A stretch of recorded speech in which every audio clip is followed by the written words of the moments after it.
I saw one or two people talking about this recently enough.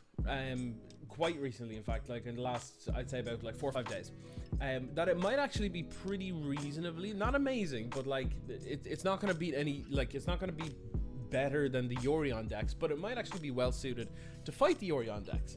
Now, if you haven't been playing much ladder or anything like that over the last little while, Yorion decks are the deck to beat. They are the deck to beat. You know, they have the Lukka builds where you can there are a couple of things that create like tokens, you know, like the Birth of Meletus or that kind of thing, and you can exile the token and go get an Agent of Treachery and steal someone's land and that kind of thing. And like that's cool and all, but like not when you've been hit by it for like the 20th time.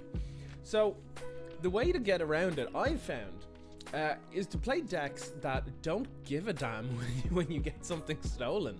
So the best one I could think of for this, and this was the argument that some people on Twitter were making for this, is Golgari Adventures, because honestly there's like nothing in here that if your opponent takes it, there's very little that you care about them taking.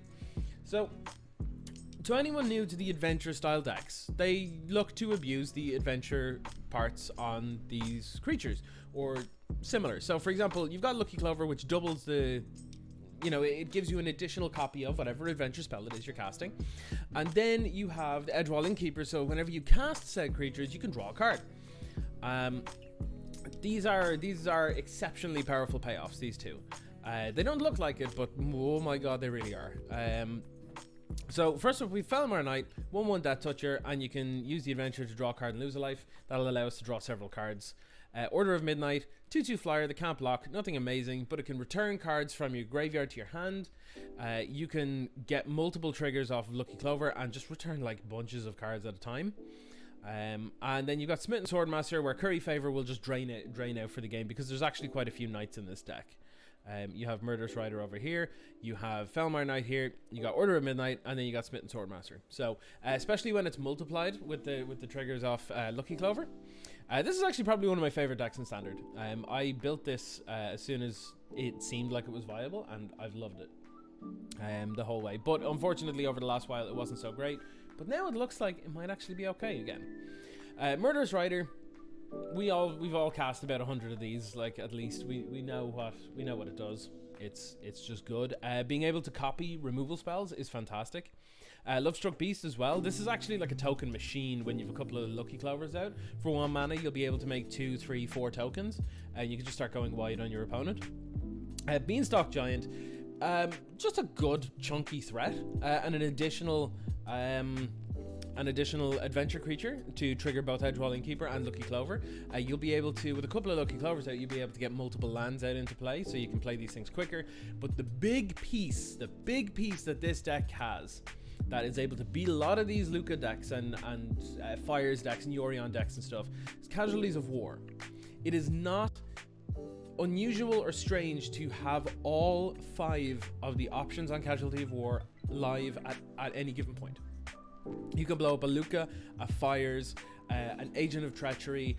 You can blow up an artifact from the what's called the walls that are generated off of the Birth of Meletus, that kind of thing. You can obviously blow up a land. So you can really get some insane value from Casualties of War. And that's what we're looking to do with this deck. The mana base is real simple. It's 2 Temple of Milady, 4 Overgrown Tomb, 1 Castle Lochthwain, and then 9 each of Swamp and Forest. In the sideboard, we've got 2 Duress, 2 Heartless Act, 2 Legion's End. Just general good disruption. We have Extinction Event as well, because if we come across any Gyruda decks, it's really good. Similarly, if we come across any Lurrus decks, we're likely to hit like roughly 50% of what's on board. That kind of thing. We got 3 Leyline of the Void as well to deal with, graveyard decks, that kind of thing. And then we have 2 Reaper of Night, which is my favorite tech in these kind of matchups, where you can just make your opponent discard 2 cards. But if you have a Lucky Clover out, it's 4 cards. If you have 2 Lucky Clovers out, it's 6 cards. So we can really shred some hands with this. And that is kind of the deck and what we'll be doing with it. So I'm going to start off with a couple of games of this. I'm going to do it in, where are we looking? Traditional ranked. Here we go. Starting it off, I haven't really been grinding much, so I don't think I'm particularly high on the ladder right now, but it is fun. Oh, I turned off sound on this. I need to fix that straight away. Let's get the audio up here. There, we have a little bit of sound going. That should do it. Let's play first. Wow, this is unkeepable. Oh Lord. Okay. Well, you know what? You know what they say. The first match is always lost. So I'll keep this. I'm going to. Well, Order of Midnight doesn't really do much with Edgewalling Keeper right now, so I'm going to. I think keep this. It can get disrupted quite easily, but I'm gonna just lead with this. Our opponent's on a Lurrus deck, so we don't need to worry about Mayhem Devil anyway, which is nice. We're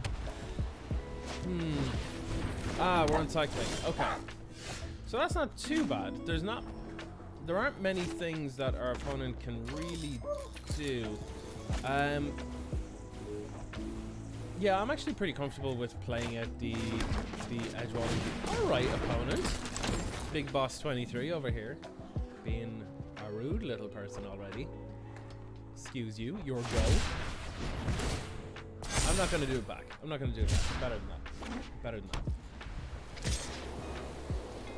that. Yeah, no blocks, opponent. No blocks. Just gonna work my way up to a Casualties of War or something similar. Oh, Lucky Clover's nice. Okay. Oh, I should have gone Temple of Malady first. Oh well, no worry. No worry. We're probably going to lose to this, realistically. Because we don't have a whole lot of early interaction, but that's what the sideboard is for.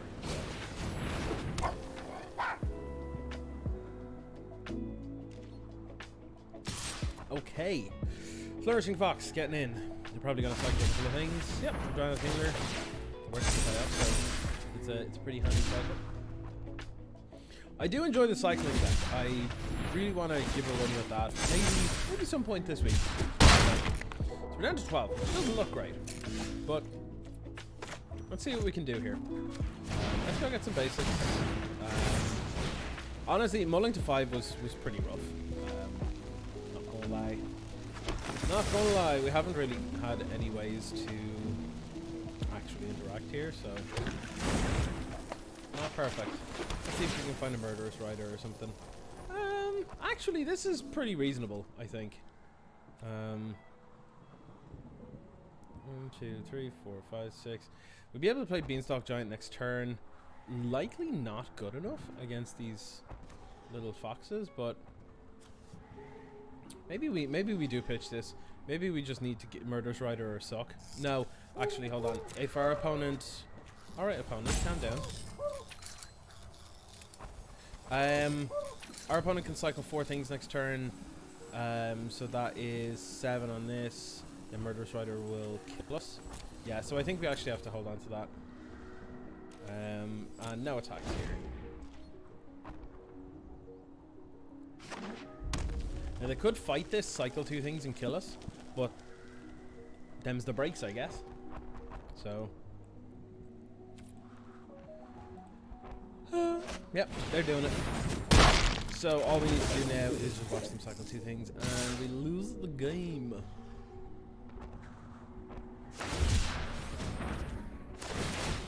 Yep. And oh, that was it? That was all they had? Okay. Well, I mean, like, it's not great, but like, I guess. I mean,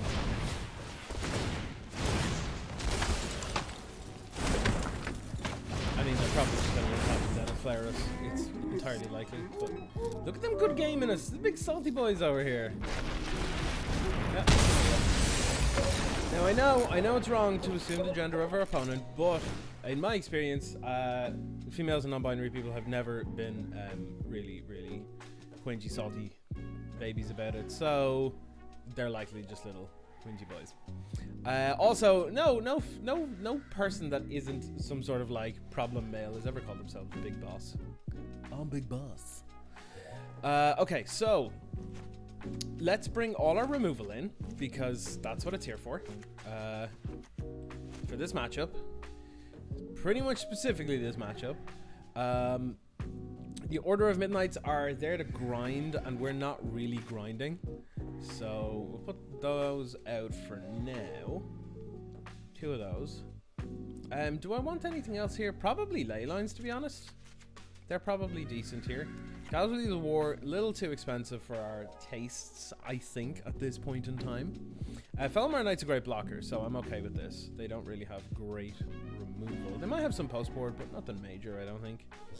I don't think we need to go huge. I think these Order of Midnights are kind of garbo. I'll leave 1 in case the game goes long and we can start bringing back some stuff, but otherwise, not much point. Hand Disruption. People might think that Hand Disruption is good for against the cycling decks and stuff to get cards out of hand, but the thing is, all of their cards do the exact same thing, and it's draws cards. So basically, if we were to empty their hand and they top deck a cycling card, they can cycle into another cycling card, into another cycling card, and eventually they'll still find Zenithflare anyway, so it's kind of pointless. So that's my thoughts on it. I don't think we need Extinction Event here. It's likely a little too expensive. I'll pull Smitten Swordmaster and another Casualties of War, I think. What's the curve looking like? 2.8's fine. Yeah, that's okay. Let's go with this. This deck is real fun. I played this deck for a long time. I really enjoyed it. Because you just get like a million triggers. You get to draw like 40 cards and shotgun your opponent for like 20 damage. It's great. This is a little awkward because of Locktwain, but I think it's just... I think we just have to keep this. I think we have to keep this. Let's play out Locktwain. I could absolutely see mulling to 6 for a chance at getting a ley line though. So we'll see. We will see. Our opponent is incredibly impatient though. They're just spamming your go whenever we don't do something immediately, which is kind of annoying. Yeah, I'm just gonna run this Death Toucher here. This is a pretty big block for them. Like most of their removal, at least pre-board, their only removal are the fight effects, and you don't really want to fight a 1/1 Death Toucher, so you know. I'm very good at saying that now, because it means I get to do this before they get any value.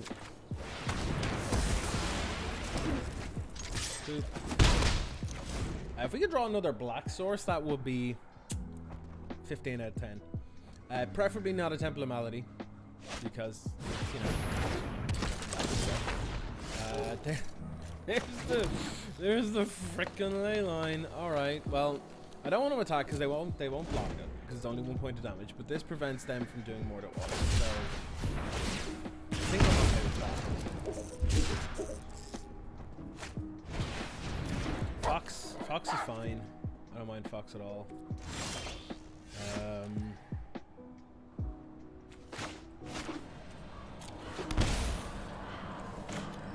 I think I'm okay with killing this now. And then I'm going to pass the turn. Nate Fennelly. Welcome along, buddy. What's happening? Yeah, I'm trying Green Black Adventures because it's fun.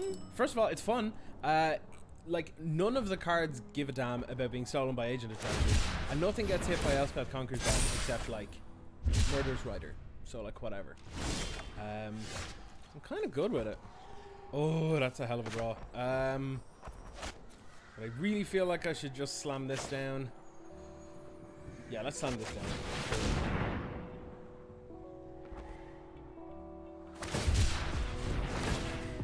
They're getting the cycles in now. Alright. You're enjoying Karuga Flash. That's nice. So what I'm doing today is I'm playing Temur Adventures as well as Golgari Adventures. I'm starting off in Golgari Adventures, and you actually just joined in the first game, so welcome. I'm not going to attack because I don't see why I should. Yeah. We have to be aware that they can Zenith Flare us for 7 at any given point. Really? Okay. I think I'm going to Legion Zen this, because I can block this with Foulmire Knight. So it's not too bad. At least with this, they can cycle stuff and get reach in, so I'd rather they didn't do that. Sounds great. Yeah, boy. What they got? Zenith Flares? Coming out the wazoo. Jesus! Alright, well. Yeah, oh, we're getting Deafening Clarion. Alright. Yeah. Well, that's unfortunate. Hopefully we can get an untapped mana source here and ruin their game plan? Hopefully?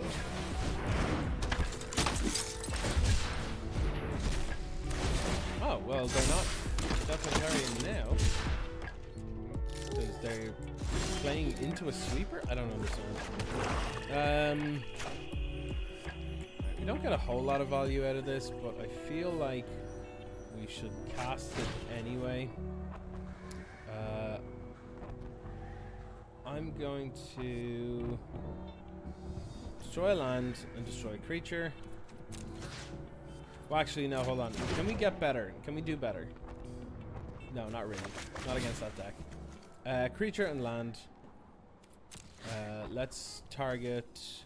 I want to target the Rescuer, because the Flourishing Fox still gets blocked by the Foulmire Knight, and it causes them to... It forces them to use the Deafening Clarion, I think.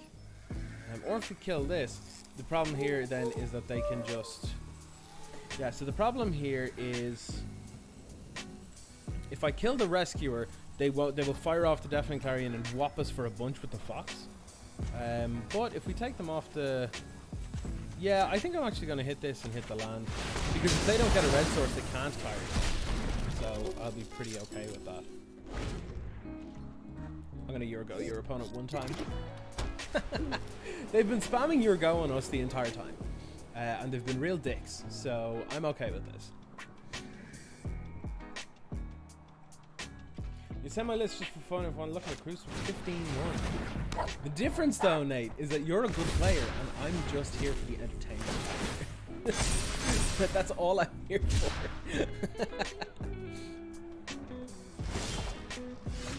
Yeah, it definitely felt like the right call.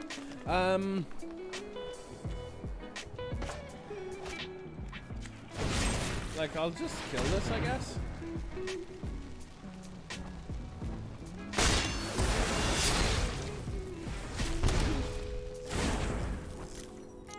Hopefully after the next turn or two, these Murderous Riders can start gaining me a bit of life.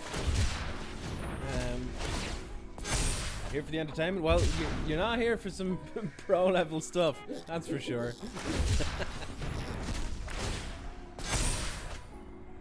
Definitely not here for pro level stuff. You can see it as like you're here for the coming of age. I'm starting to become a better player, and you know, getting that kind of understanding. That kind of thing, you know. That's also well done. Oh, I need another black source so I can play 2 of these. Come on. What you doing? What you like? Come on there. I know what's gonna happen. We're gonna die to this blasted fox, like. We're gonna die to the fox. They're gonna Deafening Clarion, wipe our board as soon as they get a red source. Wipe our board, hit us with the fox, untap Zenith Flares. I can see it here now. I can see it. I can feel it in my bones.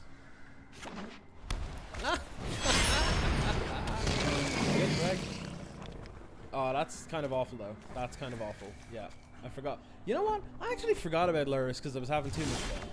So,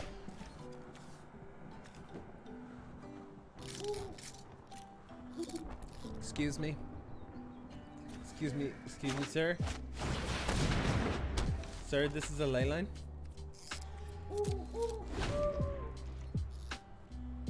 Opponent is mad for the commenting here. Mad for the humor.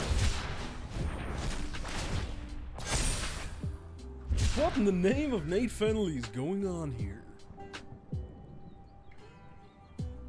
I'm loving the fact that they're not getting the red source. I'm very happy and alive because of it. So, like, you know.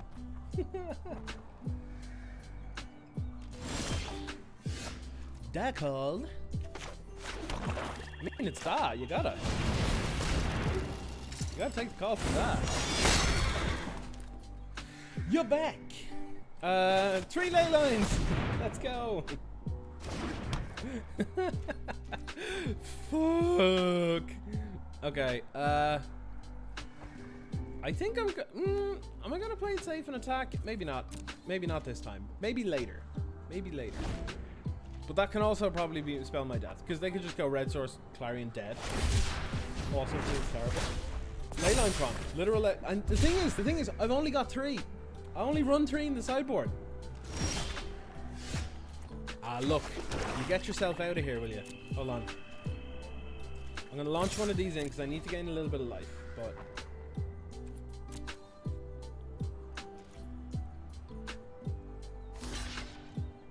I don't like doing this, but they have 6 cards in the graveyard and they have 2 very open Zenith players in hand and a Deafening Clarion, so they can just wipe my board at any given time, punch me for 7, then untap and kill me. So I need to make sure that I can get out of that and around that. So, ooh, it lands. Who doesn't have Fling Tack? Well, if there's Fling Tack, they still can't cast it. Okay, they're about to play him out and I can feel it in my bones. I can feel it in my bones.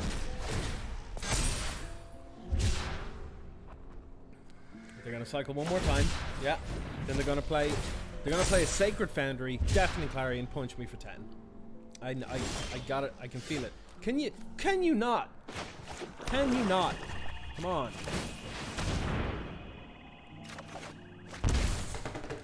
Ugh.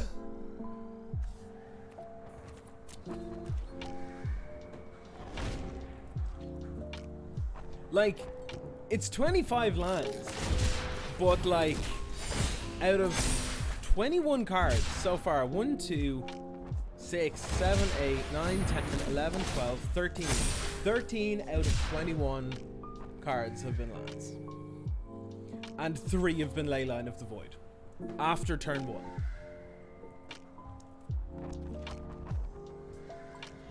Excuse me? Excuse me?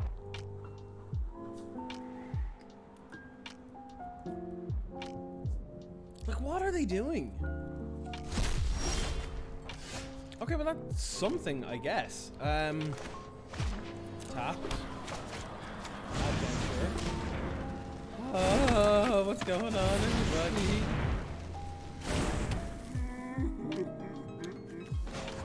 Don't have to do it.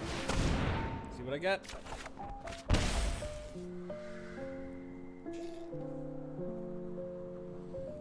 I could see that coming a million miles off. I could see it coming a million miles off, and I still didn't do anything about it. I still didn't play it that way. Oh, goddamn. I'm going to punch in to try and gain some life here because they have 6 cyclers in the graveyard.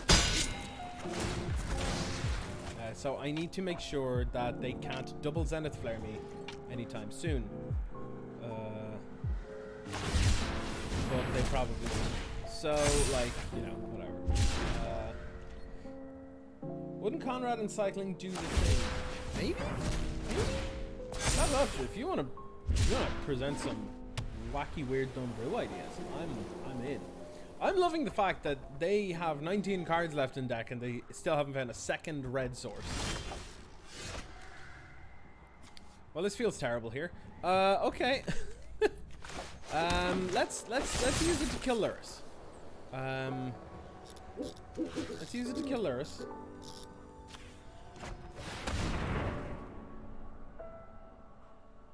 Have they got something that gives it indestructible? Yeah, I have sideboard tech for that now. The odds of this are literally insane. Absolute, like, I've lost this damn. Okay, so this is my best bet. But it's also super friggin' scary because if they go red source, dead. Okay.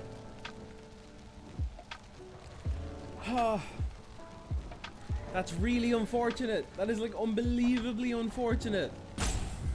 Because now what I wanted to do, right, was I wanted to Murderous Rider, target Flourishing Fox, copy it, target Flourishing Fox, have the first original Murderous Rider whiff and only lose 2 life. But now I have to take 4 because it's indestructible.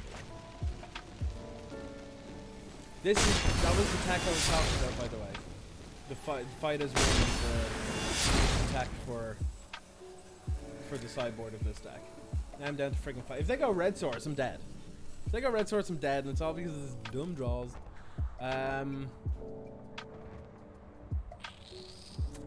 Welcome back, Happy Smasher. I can feel it. I can feel it. They're just gonna go Sacred Foundry, Zenith Flare. It's in my head. It's in my future. It's in my immediate future. I'm so dead.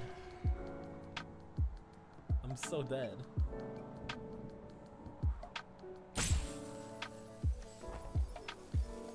Is this where you're our opponent? Drink water request by Happy Smasher. I'm game. Okay, so what do we do now? We play this. Excuse me. We play this so that we can attempt to gain some life. I think part of their problem is they might have actually recorded weird. So this is real scary because it well, honestly, it's not actually that scary at all. I may as well do this. Because this is the exact same.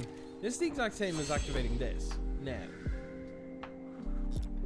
I'll still lose 2, but this will put me up a card. And I'm dead with Zenith Flare anyway, and my board is blocked up, so otherwise it's fine. So honestly, I think going to 3 here is fine. I'm not aware of anything that can make this significantly worse. Or actually have any downside for this. Yeah, they could just random surprise me with something. Oh, yes! This is how we pull back into the game. This is how we pull back into the game. Fight me. Fight me. Oh, this is gonna feel good. I can't wait to shotgun them with a bag of curry. Let's go. Ooh. Oh, Lord. Oh, Lord Jesus, it's a fire. Alright, let's go. Let's get out of control, everybody. This feels good. I'm still probably gonna die to a Zenith Flare, but you know, whatever. Curry flavor. I know it's curry flavor. Well, curry flavor, what? Got a bunch of knights. Fight me, I'm gonna suck your life. Give me that. I'm out of range. I'm out of range. Curry, what? I'm out of range of a single Zenith Flare, which feels pretty good. So, this is what happens. This deck is insane at pulling back from when it's behind. All it has to do is just pull, like, top deck 1 or 2 things, and you just flood the board and, like, drain them for 10. Like, it's crazy how powerful this can be. Wrecked. Alright, so let's play our big chonker, because it draws the card off Innkeeper, and it's a huge chonker. Okay, that's not what we want, but that's fine. Honestly, I think I'm actually just gonna...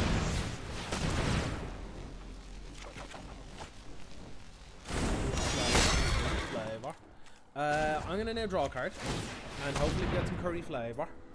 We didn't, but we still can. So let's do it. See, once this is set up, this will just take all the game action. Do they even run red lands? So I'm gonna attack with this, this, and this, and deal with it. Like, Flourishing Fox is probably gonna, go on Lustruck Beast, and that going there. But they're still taking 2, 4. They're still taking 4.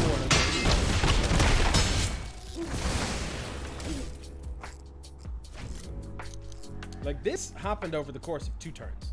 I was sitting here with a Lucky Clover and 3 friggin' Leyline in the woods and a Death Toucher. And like that wasn't enough. It wasn't enough. We gotta try Zenith Flares. It's all down to this next turn. It's all down to this next turn. Oh snap, that was actually pretty big. That was actually pretty big. Oh, that was gross. Yo, dog.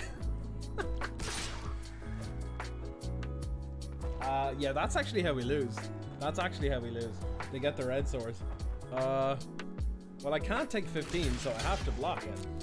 So I mean, I guess they have a fight as one. They're gonna make it All right, we're in top deck land. Let's see what we got. All right, well, you know what? This basically costs 1 mana, so I'm okay with it. So let's go with that.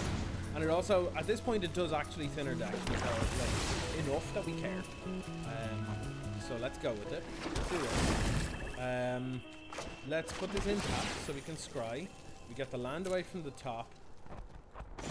We draw off this. We get a Lucky Clover. I guess we played the Lucky Clover. We played the Beanstalk line. Hope that's enough.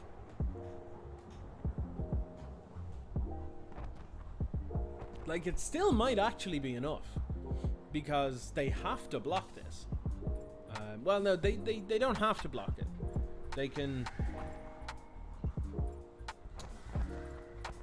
attack. They can. What's the base? So they could realistically. They have 13 cards left in the library, by the way. And we have 22. But they could attack. No, they could hold off attacking. Have me attack with the Beanstalk Giant. Not block with the Flourishing Fox, but before damage, Zenith Flare me. Just about survive. That might do it. Actually, they can still Zenith Flare me here. So that's not good enough. Okay. I might have to draw off this. Yeah, I'm gonna have to draw off this.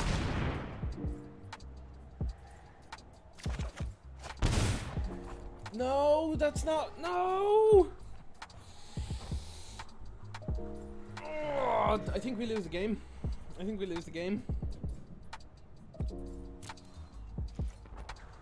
lose the game.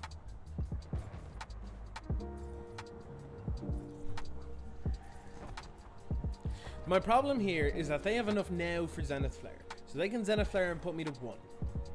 Which means I can't use these. But I can cast them and put them on the board. But that still means that the best thing I can do here is attack. Forcing them to Zenith Flare me now. But that doesn't do anything. So essentially that'll put me to 1, right? I'll attack here and put them to 5. And then I just die, unfortunately. Unfortunately. Because I'll play these, right? I'll play these. Cast them. Yep. Cast them. Then they untap and Zenith Flare me and I'm dead. Yep. Oh well, it was close. It was close. It was damn close. But not quite. Not quite, unfortunately. It doesn't feel like it's like a terrible matchup, especially post board. I think my draws were just especially heinous there. I'll drink water. Oh, I'll put down the coffee and I'll drink water instead. Thanks, Baronzaya. Keeping mind of me. We got a pack though. I'm okay with that. I don't know why I got it. Oh, probably for leveling up or something. Let's see what we got. Oh, I needed a Dirge Bat. This is nice. This is nice. I don't know what it is about this deck, right? Because it doesn't feel like a me deck. In typical things. So first of all, it's green-black. It's not blue-red. But it's like one of those weird exception decks. You know, where you're like, I like playing this kind of game plan. Except This deck is a huge exception to it. For me, for example, like Mono Black Control in Pauper is another great example. It feels like Jund in Modern, except that's not a deck that I like at all. I do not enjoy those kind of decks in the slightest. But for some reason, Mono Black Control just does it for me, you know? It's the same with this. This is like a... I suppose it's kind of pseudo-combo-y with the, like, the Lucky Clovers and stuff. Maybe that's it. But this is a really good hand. This is actually a gross hand. If we get another single land, untapped source, we're probably playing a Beanstalk Giant on turn 4? Maybe, is it turn 4? No. We'll be essentially with 2 Lucky Clovers. This net costs 0. So that's what make them use a burn spell or kill their creatures. I'm very okay with this. If they kill that with a stone, I'm okay with it. Aggro's not a very good matchup for say that. Next turn I can play Lucky Clover and Felmar Knight, and then the turn after I can play Beanstalk Giant and hopefully wreck them.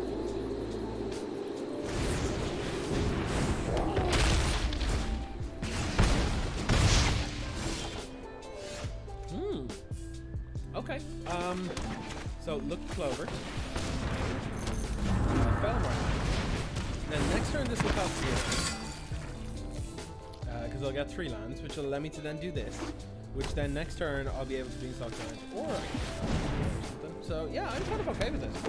If they want to stomp Felmar, if they want to stomp Felmar Knight again, that's perfectly fair.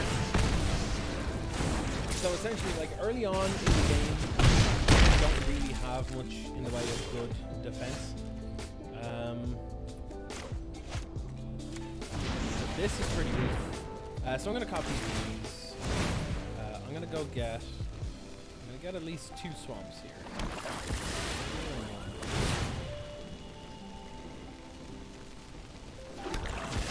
I'll have to make sure that I get a forest though, so I can use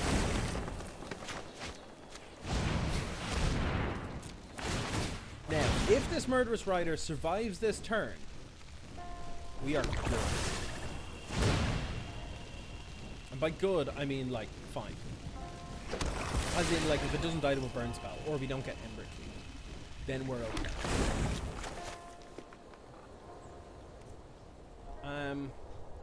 Actually, is it better? Is it better to just kill the 2 of them now and go to 4? I think it is. I think it is better. I haven't done Gyruda because, unfortunately, I haven't been able to buy enough packs to get playsets of Gyruda, so I haven't been able to do the combo there. I think I actually just...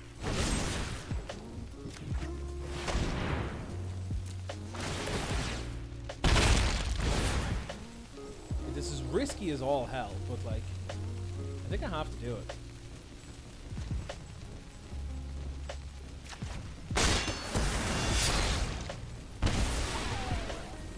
Oh, I did this wrong. I did this wrong. Oh, I messed up. I did not think that through at all. Did not think that through at all. No. If I had done the order of that differently, I would have stayed alive on like 2, but with nothing on board, which could then have led to me using Casualties of War to blow up a land, blow up a banner. Yeah, there were a couple of things wrong. I chose the targets incorrectly, and then I forgot about Bone Crusher's ability, which is unusual because I've cast so many Bone Crushers. Order of Midnight cannot block, so this immediately gets out. Heartless Act comes in.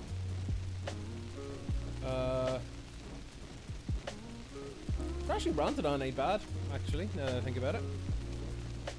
Casualties of War is way too expensive. I could probably go for an Extinction Event.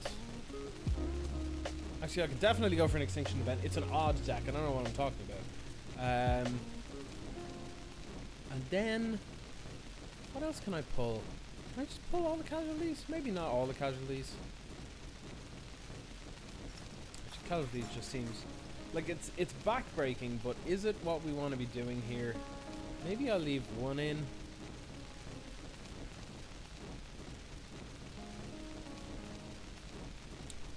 Maybe I could have Beanstalk Giant. Maybe I could. No, actually, they're real good when you get them out. So I'm gonna cut those Casualties of War. I'll go like this, and I'll put one Legion's End in. I think because they do have. Well, no, actually, Legion's End's not good. I don't know what I'm thinking. Legion's End's not good. Let's go like this.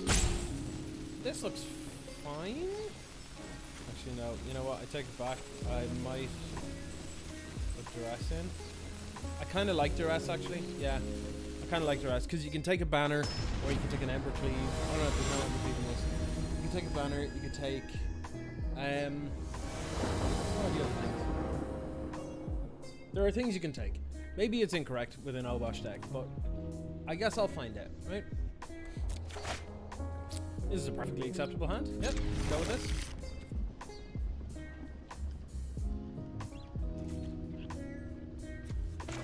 I think I want to lead with this. That means I can play Swamp next turn or whatever, and that's fantastic to draw. I'm going to do Swamp. I'm going to... I think I'm just going to play Felmar Knight and Path. I don't think I need to do a whole lot here, so...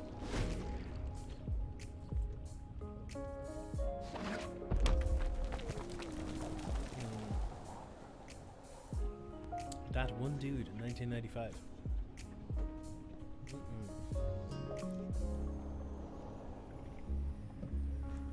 So after a couple of games, I'm planning on moving over to Temur Adventures. See how that plays out. See if that's a little bit better. I'm not blocking because it's 1 point of damage. I feel like this is a light up the stage moment here. Though it's never good on turn 2. It means you try. Clover is a beautiful draw, actually. Play that instead. I'm gonna play this tap. There's no reason to. Oh, I shocked. Okay, well I guess I do this then. It doesn't do much different. I guess they lose 2 points of life and I gain it. So like whatever. Yeah, that's fine. That's fine. I need to be careful how I do this thing.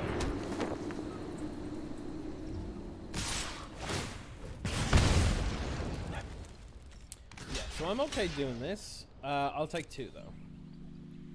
I should have done it the other way around. I wasn't. Whoa, so many mistakes. So many mistakes. This is nice though. I very much welcome it. I got a forest in the swamp. Yeah, I'm a swamp.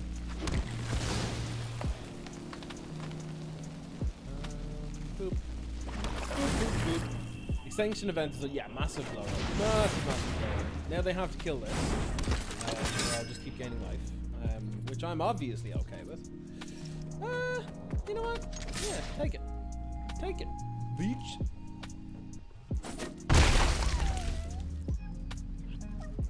I really want them to commit more to the board before I do it though, so, you know. Okay, yeah, that's fair. That's fair. Really feel like if they land Obosh, I'm slapping this extinction event right across the board. But, oh. Yeah, multiple heraldic banners is actually really, really tough to beat. Honestly, I think the Obosh decks with the heraldic banner are actually like insane. They're really, really good.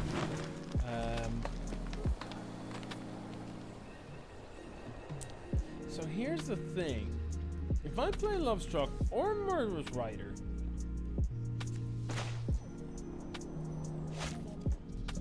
it'll get wrecked by the extinction event, which I kind of don't want. But also, I guess I'll put out Murderous Rider because I want to see if I can gain some life. If I gain some life, I'm good. And you know what? I'm going to attack anyway because It's like, you know, whatever. It's fine. What are my thoughts on companies? They're necessary for business to run throughout the world. I'm obviously joking. I know what you're talking about. I assume you're talking about companions. My thoughts on companions so far, most of them are fine and really cool and neat. Most of them are totally fine. Totally fine. Do I want to block this? I think yes. I know I'm not going to use it, but the thing is, like, some of the companions are like a little bit broken. You know what I mean? A little bit broken. They're all exiled as well, so they get nothing off their boyos. That's fine-ish, but I don't think it's good enough. It does exile, yes. That's what makes it. So down they're down to Obosh, which is still scary, but they're down to just Obosh and 2 cards. So this is telling me they have nothing better to do. This is telling me to play this. Now, like, I could use Murderous Rider to kill Obosh. Is that good? Maybe.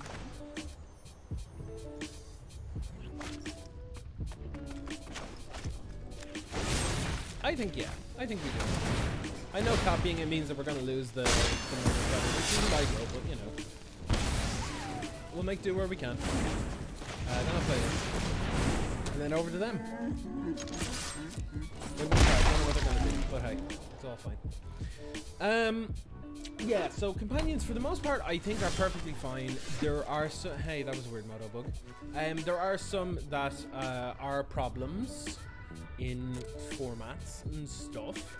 Like Luris is proving to be problems in Yorion is proving to be problems in standard and eternal formats. So, like, you know, they're not perfect. What I will say is I applaud WotC for trying. I applaud WotC for trying, and anyone that gives them like hassle over trying something is frankly ridiculous. So, am I happy that they exist? Not exactly, but am I pissed about it? Like, no, not really. You know, like they'll ban stuff and they'll get it all sorted at some stage, and then we'll all, you know, get over it. Everyone's home, man, and a wonderful new haircut. Where did you get that haircut, I wonder? We bet red. Good. Good start, good start. I think we run it back. I think we actually pull out the dresses. They didn't feel great. Maybe we keep another casualties in. And they do seem interactive enough, so maybe we do want to have stuff to bring back our creatures. Yeah, let's wait, hold on, how am I back up to oh yeah, because the casualties. That makes sense. Yeah, let's just leave it at that. Let's just leave it, it's fine. It's fine. Leanne just back from getting the groceries. She's just sorting stuff out. We're still doing the thing of, you know, wiping down all of the groceries and stuff with like antiviral spray and stuff, antibacterial spray, because we really think we should try to not catch the Rona. I mean, makes sense, right? I don't know if you noticed as well, I upped the cost of drinking water because I didn't really have any good channel points rewards until recently, and so people have like a big like build-up of points, and I'm like, I can't have you have me drink like 10 liters of water a day. I'll die. So, I'm gonna keep this. It's somewhat risky, but yeah, I can kind of get by. Key to this deck, by the way. The key to this deck is about 11k. Jesus Christ. The key to this deck is to not play Edgewalling Keeper on turn 1. It's a bad idea. It's a bad idea. That's what you though. This one go unban looting. You've already done that, and it doesn't even matter if you do it again. But I appreciate it. I'm all in. As I'm sure it's painfully obvious now at this stage. But, alright, so let's play this. Now we play this. And now we draw a card even if they kill the Innkeeper, so it's fine.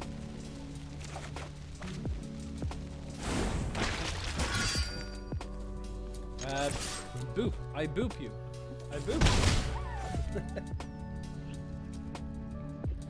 Stomping the Innkeeper. Yep, perfect sense has been made by our opponents.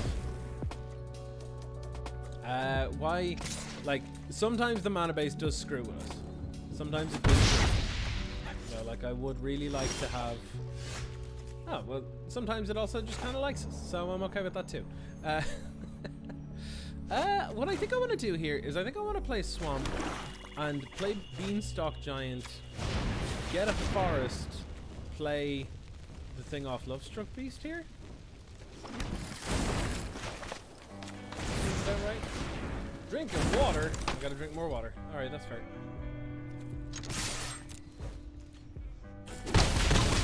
So far we're keeping up with our opponents, so in terms of the damage race, so I'm fine with this.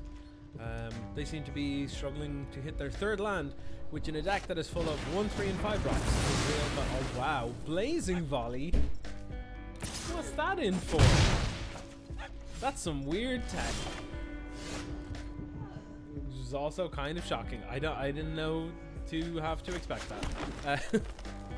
What the hell?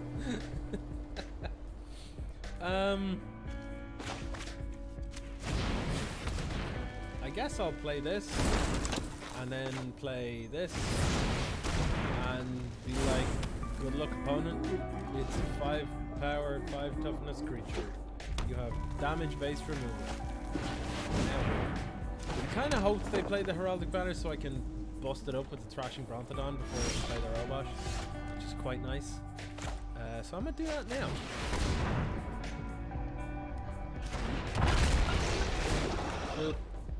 I don't want to give them the extra mana.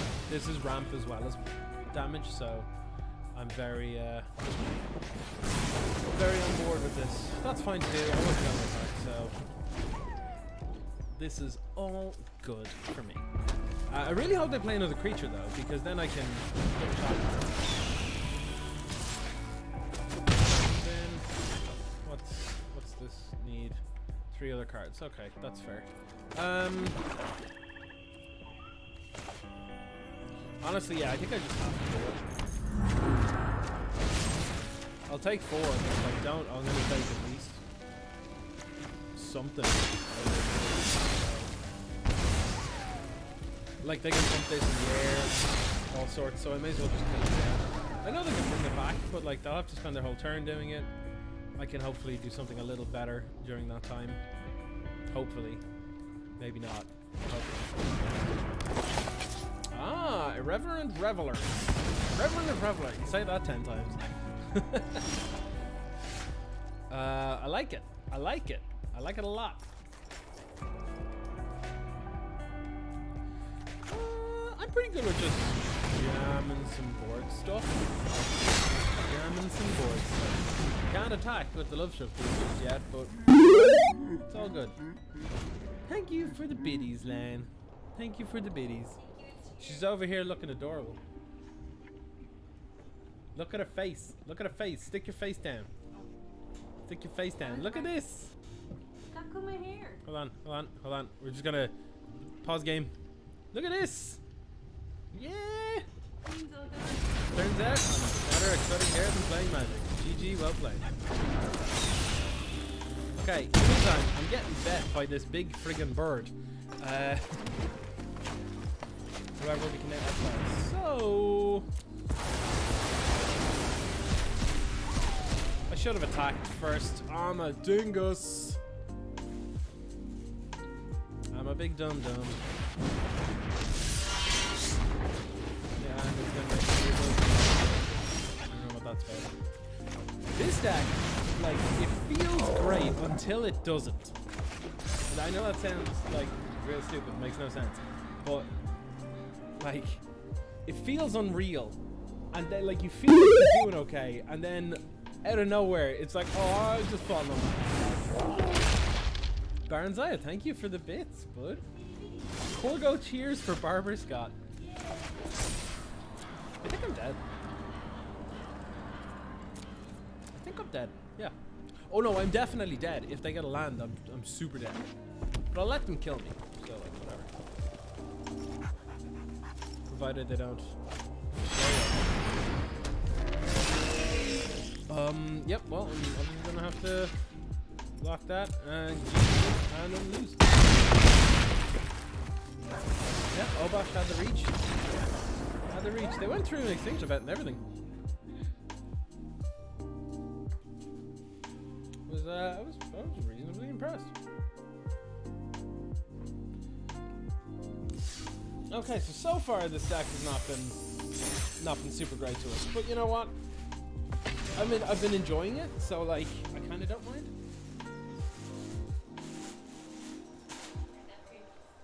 Oh, Jan got salt and vinegar potato and cheese and onion potato. There was a deal. There was a deal on it, apparently. I'm just sitting here and looking at like all of the food that's just come into the house.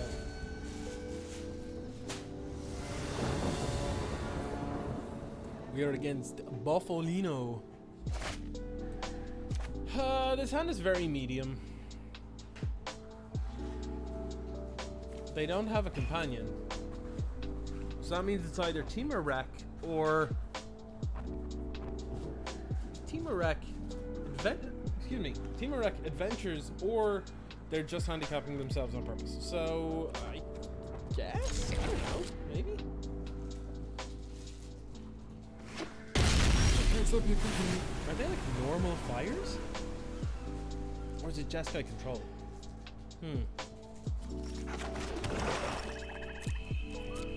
I now have the hiccups. I don't know how, why, or whatever, but oh, this is Jeskai Lukka, no Yorion? This is weird.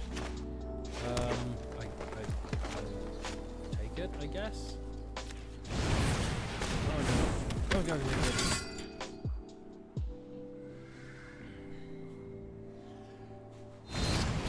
no, don't, no, please don't heal.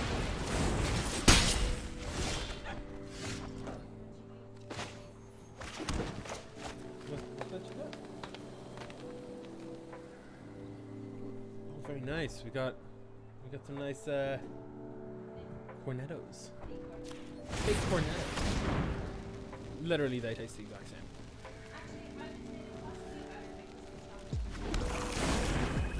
I think Leanne is right. I think they actually might be better than actual cornetto, because they do have very good point.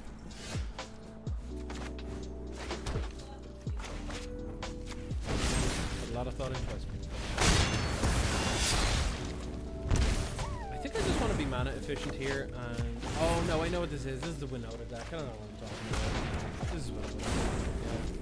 I could very much just lose the game on the spot right now, having realized. Oh no, that's top down. That's fine. Oh, then I'm not immediately dead. That's good.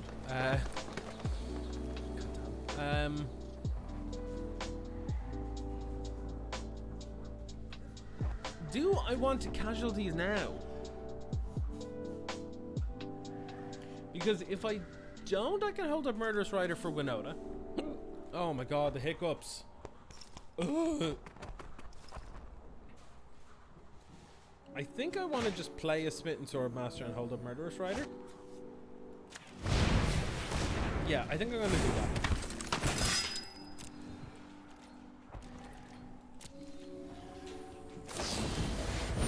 Okay, yep, raise the alarm is fine. Yeah, it feels like they're about to slam Winota. Oh, Hakdos, are you kidding me? Alright. Alright. Oh my god, the hiccups. Oh, alright. Pro what? Pro everything but 3? Oh, that worked. Excuse me. God damn it. I've got water and stuff here. I'm like, I'm all good.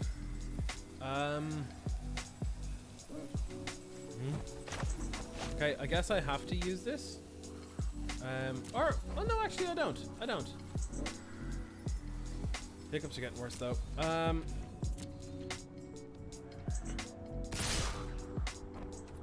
Like, I'm gonna just, oh my god. I'm gonna just block. Play the murderous slider. Trade with Haktos, and that way I can leave this one up. What's up? My hiccups are comical. Oh my god.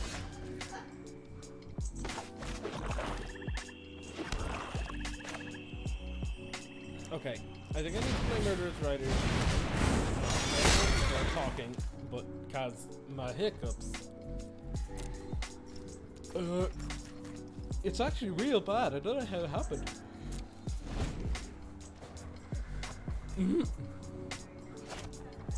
Yeah. Don't know how the hiccups just came out. It just came out of nowhere in the last like minute. Oh my god. Came out of nowhere in the last like minute. Really wrecked. Alright. They're pro everything but 3, so murder.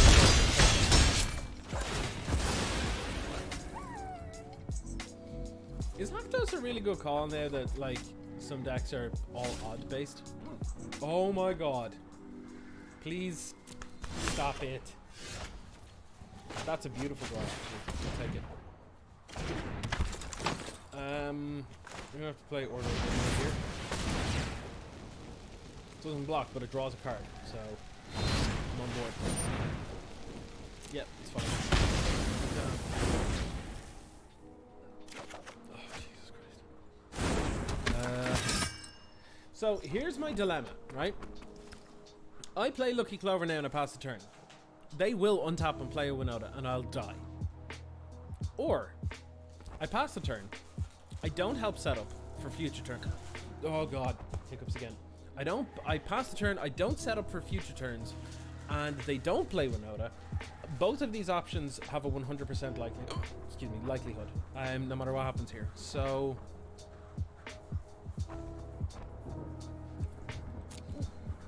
I think I just have to pass turn. I think I just have to pass. Do what I can. Do what I know is safe to do, which is protect against Winota. That's a massive, massive problem. Raise the alarms, because like I'm just gonna die to token beats now. Oh my god. Oh my god, I'm sick of this. Okay. Alright, please get murdered. Yeah, bitch. Get murdered. I don't think I can survive now, actually.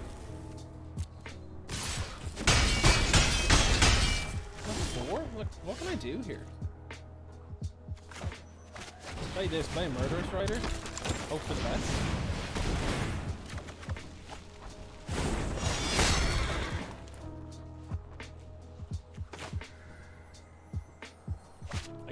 Oh my god.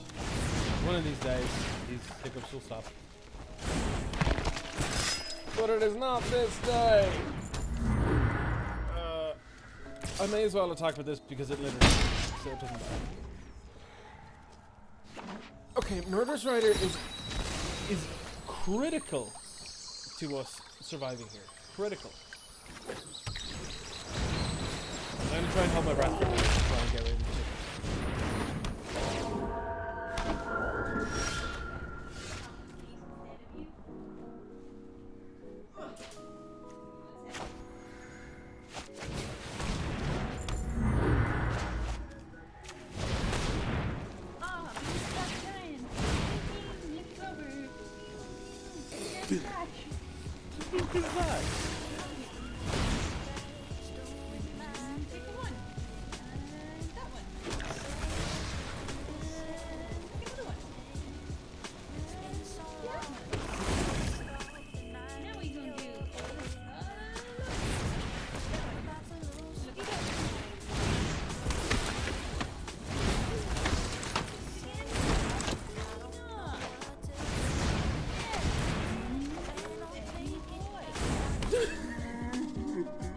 You edgy boy!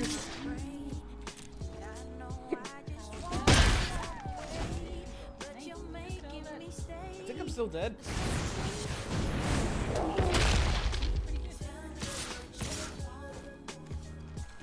This is why. They go noom pew pew. Noom pew pew pew pew noom. Ah, hiccups. Destroy one of everything. No, but it might actually be okay. What I need to do, you know what I need to do? I need to lose my murderer's rider. It'll gain me 2 life.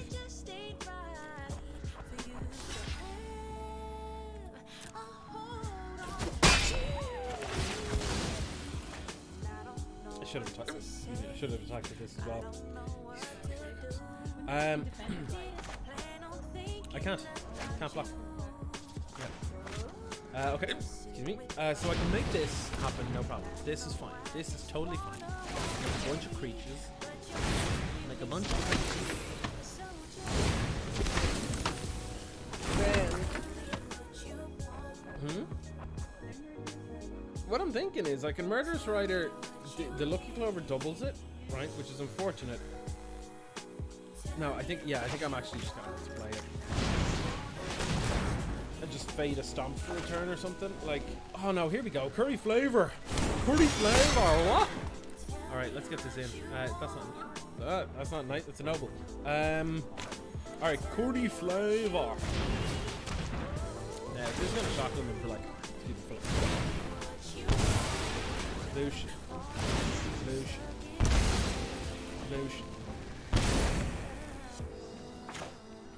Then Smiths and Bits over here. Let's get him down. Draw another card. Oh, there's another knight. Let's get that down. See if we can find a final curry flavor. Oh, but I can still play that and play the beast and draw a card. See how this gets out of control? See how this gets ridiculous? Look at this. Who even needs Casualties of War? What's going on here? They're definitely gonna... Oh, yeah, that's good. I was like, they're definitely gonna just land a Winota and attack with all. Okay, so we need to be able to... we need to be able to interact at instant speed. The rest does basically nothing. Legion's End actually pretty reasonable because it allows us to get rid of all of the tokens of the one type. So... I think that's not actually terrible. It also will just get rid of like Fibble Clips and stuff. And other oh my god, these hiccups.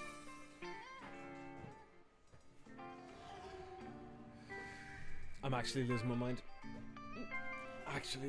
This is insane. I'm gonna pull out 2 of these. Oh god.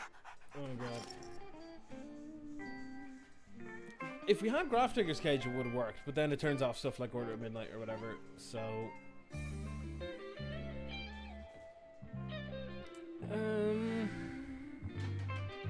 we just shred our opponent's hand?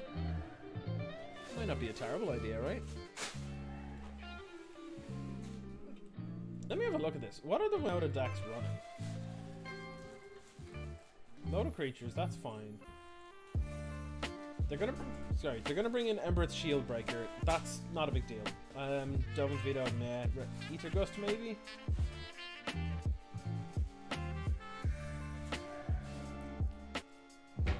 think I'm fine, really? Oh, God. Maybe Extinction Event just to get rid of all the tokens, but it doesn't seem great. The Order of Midnights feel like they don't do anything here, so I may as well put these in instead. Put them in instead. Let's go with that. That's fine. Extinction Event is probably incorrect, but it's just more removal for stuff. Liana's over here laughing her ass off and me hiccuping like crazy. I'm gonna keep this on Power of Murderous Rider alone, because it is working. Oh, nice. We got another one. I'm going to hold off on Edgewalling Keeper probably for a little while here, actually, because it's not going to be getting me value for a bit. Unless I just do it now, which is not unreasonable. like get a redraw out of this, so not in a bad spot, you know. Also not terrible, but I think what I need to do, here's where we need to just play the Swan. Not attack. Excuse me. No, I'm not attacking.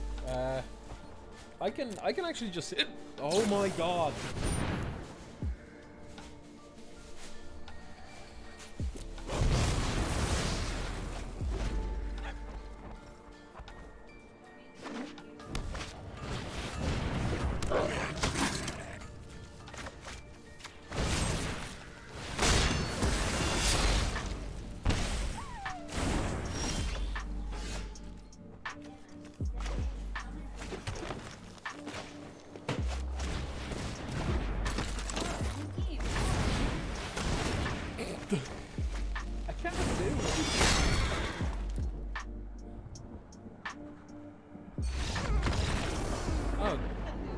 I'm okay with that. I can take that.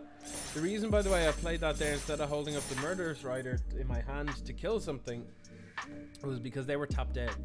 So they couldn't untap Lando Winota and kill me or steal stuff with Agent or whatever, so we're all good.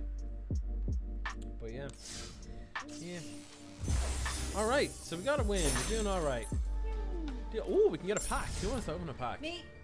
Who wants to open a pack? Part of magic. Do you wanna do the clicking? Yeah. All right. So Leanne's got good pack opening skills, so she's gonna do the honors here. I have magic clicky abilities. Are you ready? Pet friend. Okay. Good cat. Let's go. Also, good angry thing chasing the really cute thing. You ready? Yeah, always.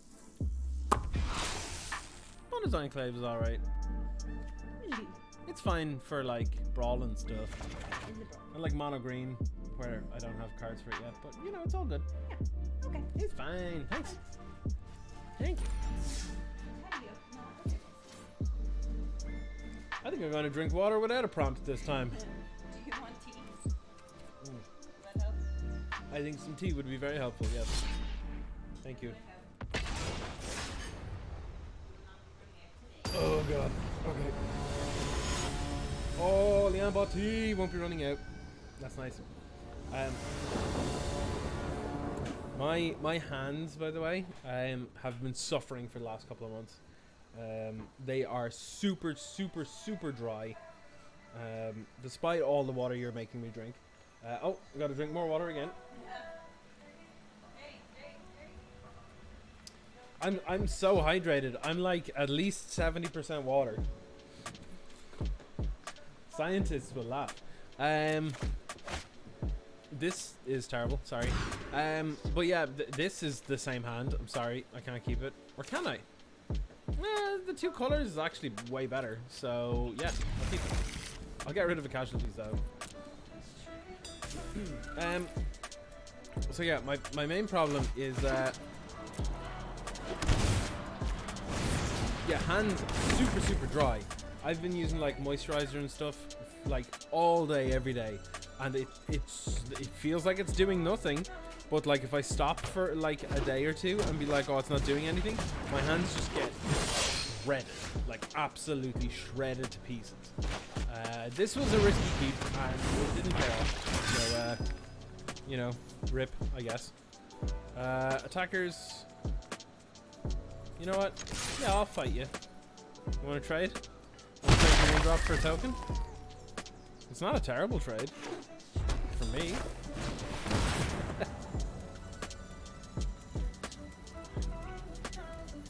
Alright, so I'm gonna be I'm moisturizing with my hands, so I'm gonna ask Leanne to take over in the mouse for a minute. She's going to play Magic. Okay. Would you like me to just block this? Oh, it's up to you. You run this one. You're running blind, so like I think it's all good. Fell Mine Right is a good trade off there. Oh my god. Honestly, I played that out with the intention of blocking there, so yeah. Playland? you want me to put the lucky flower out? Always best out soon, I find, yeah. Because next turn, if we get another land, we can double Beanstalk Giant and allow us to do something else. Maybe get back to Felmar Knight with Order of Midnight.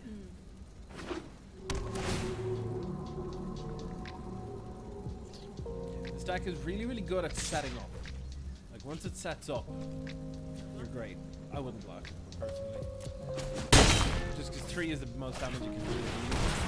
And you need a 1-1 to attack. Hey! So, I would go Beanstalk Giant. The reason for that is they bring the lands in untapped. And it copies with Lucky Clover. So, you can get... Yep, I think you can get Swamp and Forest probably. That way we have a nice balanced spread. You get Forest first of all, and then go up again. Happy.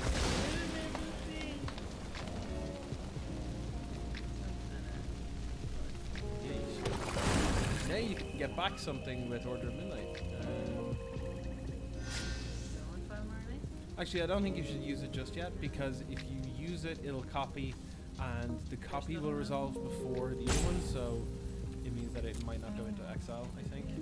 No text?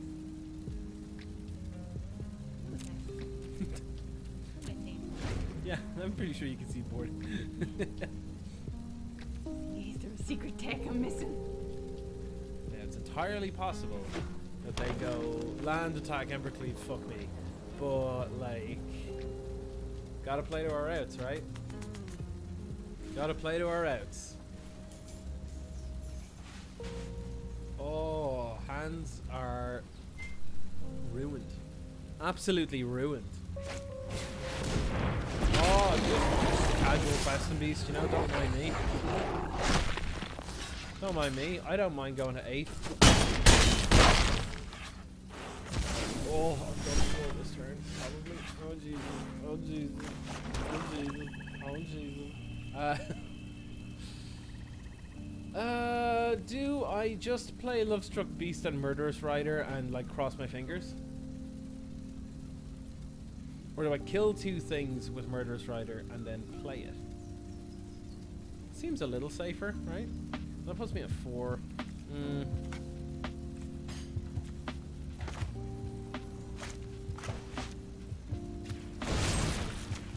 Kill this. Kill this. Stab. Stab. Limerick style. Come on, let's go. And then... Rider. I don't mind jumping with this because it means we can use Order of Midnight to buy it back next turn. Which I'm pretty happy with, so... Spellbreaker is terrifying, yes. Yes. But, right? Oh crap, yeah, no, that's... Oh yeah, no, that's... Oh no. So if I block here, I go to 6 and then take 6. That is not possible. So it's one of these 2, and honestly, it doesn't really matter which one, because...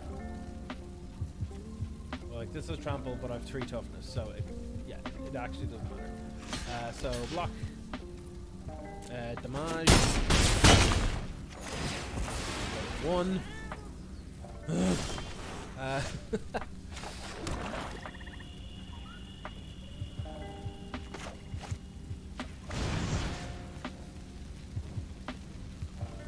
Get back Felmar Knight.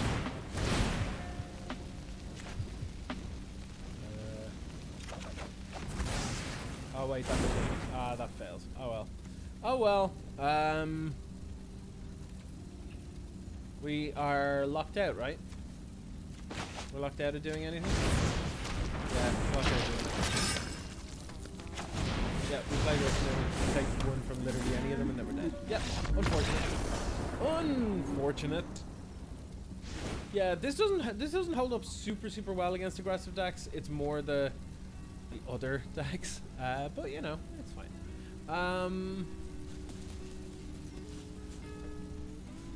What do I want to bring in here? I feel the 4 toughness is pretty good. They could also potentially, this could be the Gruul's Fires list. Gruul Fires list, but it could also be like a Gruul aggro Ember Cleavey kind of job. So either way, Brontodon is pretty decent, not just for toughness.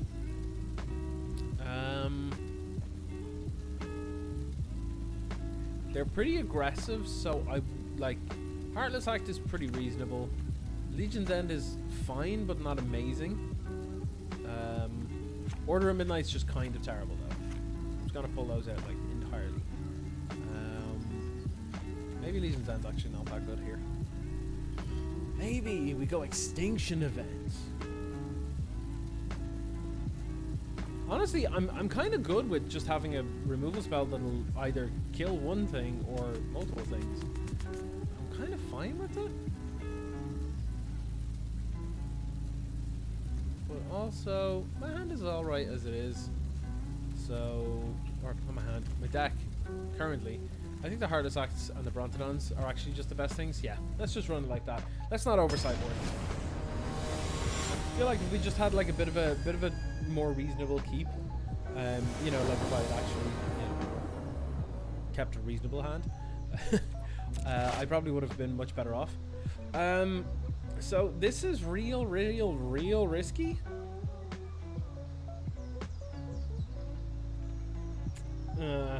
This feels like a mulligan.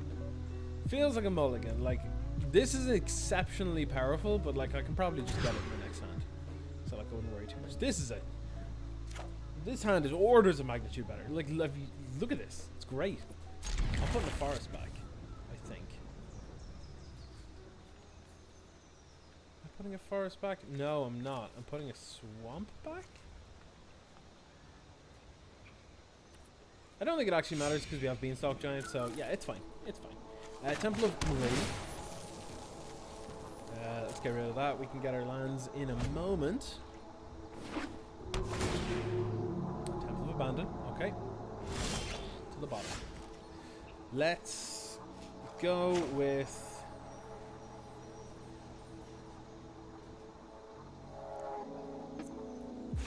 I just want to have this come in tapped and make a 1-1.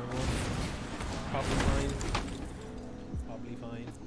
I enjoy Lovestruck Beast. I don't know why. It's just fun. Enjoyable. Stomping Ground tapped. Okay. Well, I don't mind the fact that I can go get lands. That's quite nice. Let's get a swamp. And I mean, I guess we attack with the 1-1. Because if they have a what's it called? Like a Spellbreaker or something? Yep.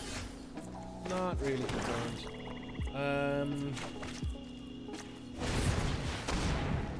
I'll go get a forest.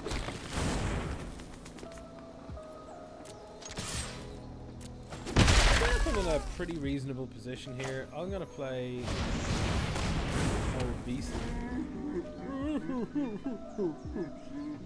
Poor sad beast. But speaking of beast, old West. Yeah, I'm gonna take 4. I'm gonna take 4. Feel like Casualties is possibly as good as it'll get now. Like, I know we can't really blow this up because it's indestructible, but like,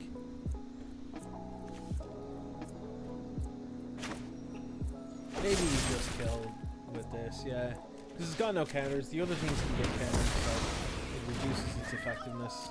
Let's just go with that. Take 6. Overgrown Tomb taps. Next turn we play Beanstalk Giant or Casualties of War, depending on whatever we feel like, really. So, I'm kind of good with that. This will help keep them alive, but maybe not a whole lot.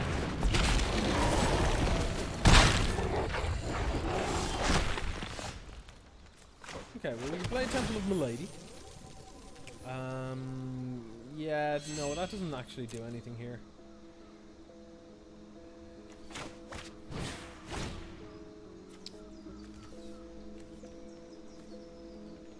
Creature in the land, I guess. Creature.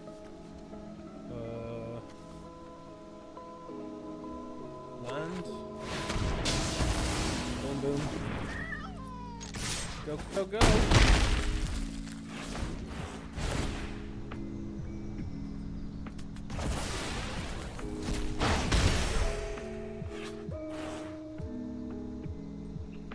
What is our opponent gonna do though? It seems like they're just like a Gruul aggro deck, but I don't know. That's kind of annoying, but not too bad. Zendervine's totally fine. I'm not really concerned about this. That's kind of comical, so I'll leave that for next turn.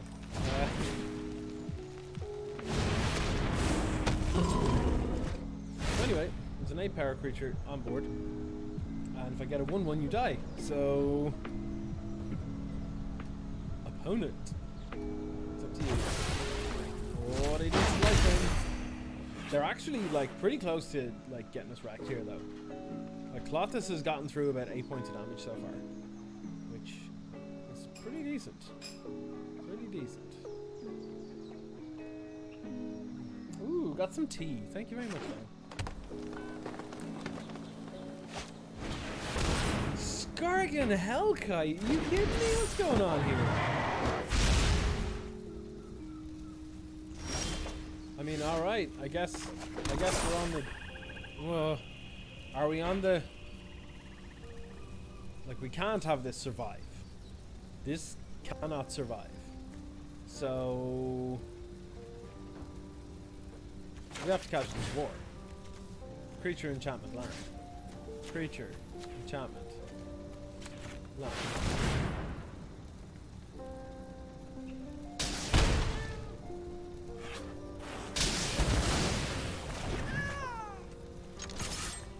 Hope we don't just Nintendo die here.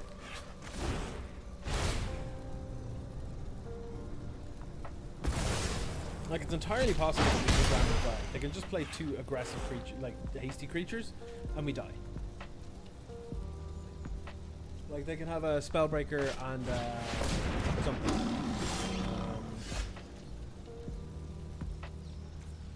This is super risky. Super risky. But I think we do it.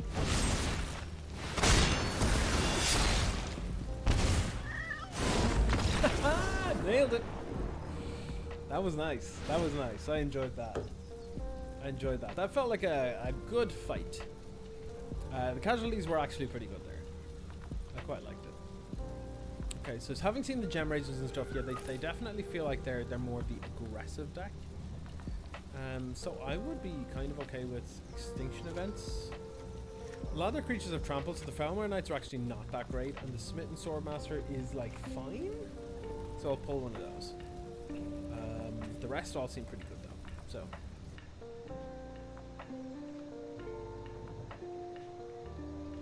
this is stupid powerful. Like I think the only reason that it's not seeing more play is because red-green is just not particularly good right now.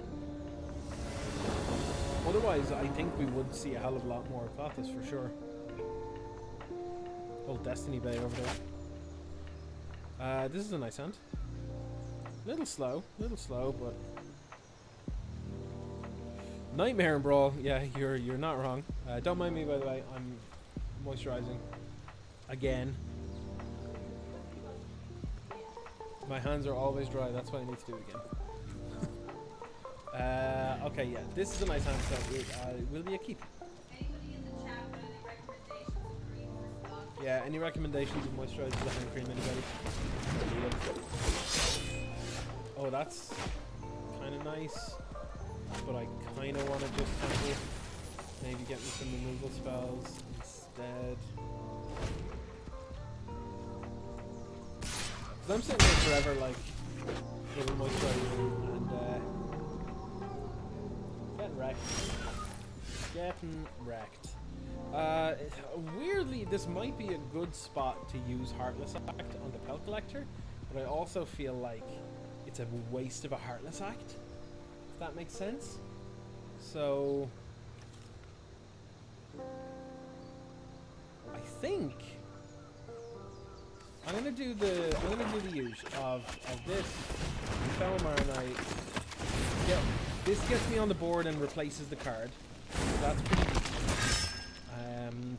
3 Beat Sock Giants is a bit weird, but might actually come to my favor.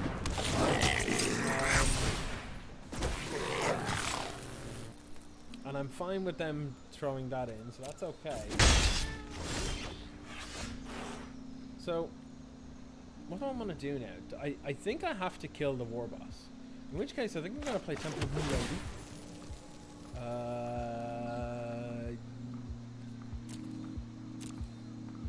That changes things. I'm going to keep it.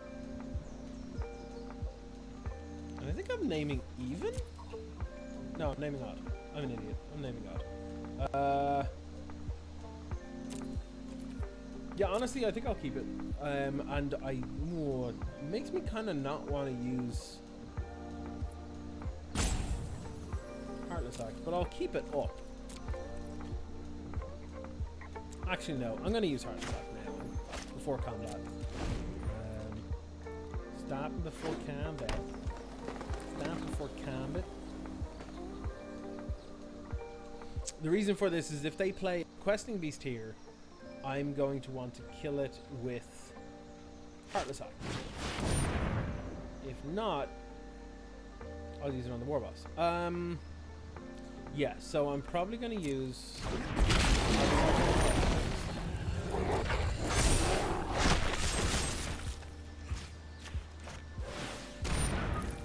Nice tempo positive side. Let's go.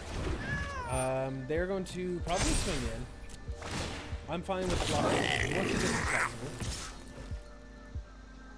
Is that all they're doing? Is that actually all they're doing? Because if that's all they're doing, I think I'm good to just take 2 and not use extinction next turn. Just start getting value with the beanstalkies.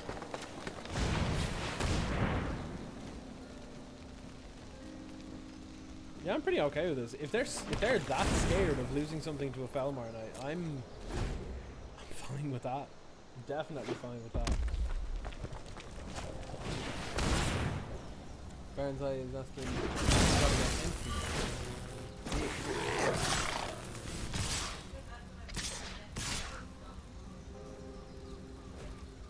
So I might Felmar Knight on this now. Felmar Knight on this.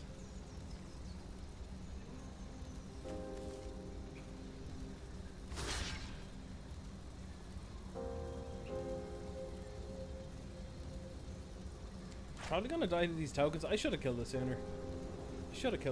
Tokens are even. So actually, what if I just take this and then name even? 2, 3, 4, 5. I'll take 5. I'll go to 11.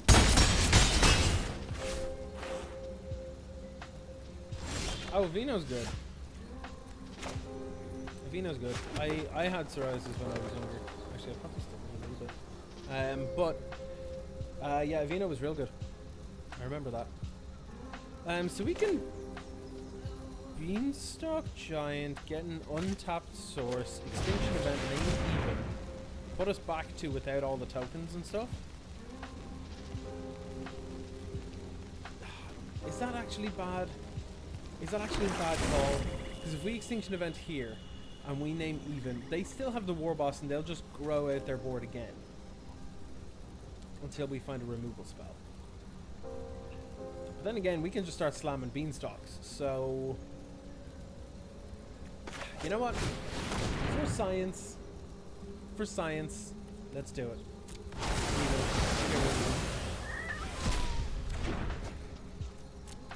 Let's find out if that was a huge mistake or not. Yeah, I think it was probably a huge mistake. You know what? Feels like a huge mistake. Huge mistake. They seem very, very eager to get attacking. I guess I'm taking 5. Yeah, it was probably a huge mistake. Yeah, it was a massive mistake. Massive mistake.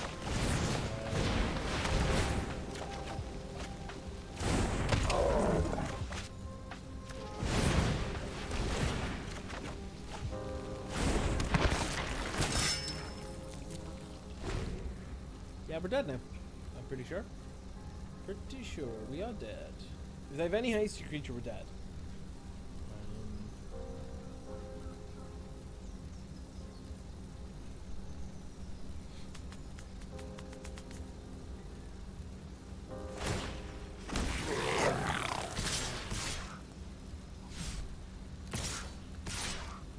Okay, so they're just playing it safe, I think. They could have an Ember Cleave. Yeah, they could have Ember Cleave. Yeah, I think I misplayed this one in a couple of points, but yeah.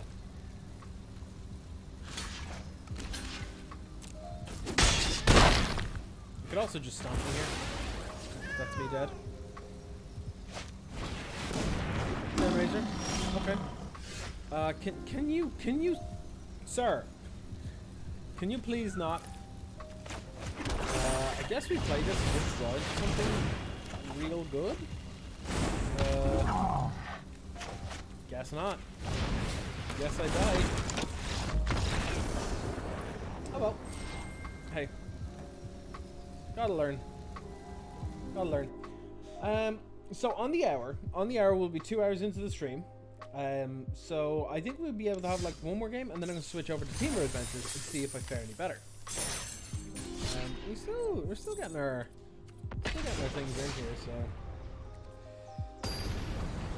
we're okay.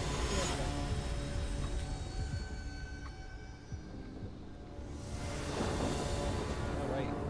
Let's see what we're gonna do against Beta House with a Luris deck. So with that in mind. Innkeeper Lucky Clover is a great opener, but with Order of Midnight probably the weakest card that we could have there. Overall the hand is pretty okay though. It just doesn't really have removals that we can actually get on time. So you just got the plat. Very good, Happy Smasher. Good job.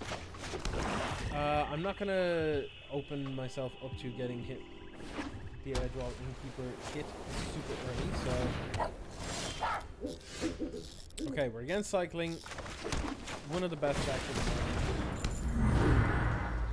Oh, we're all still scrubbing out in gold. The thing is, when it comes to streaming and stuff, it massively impacts my ability.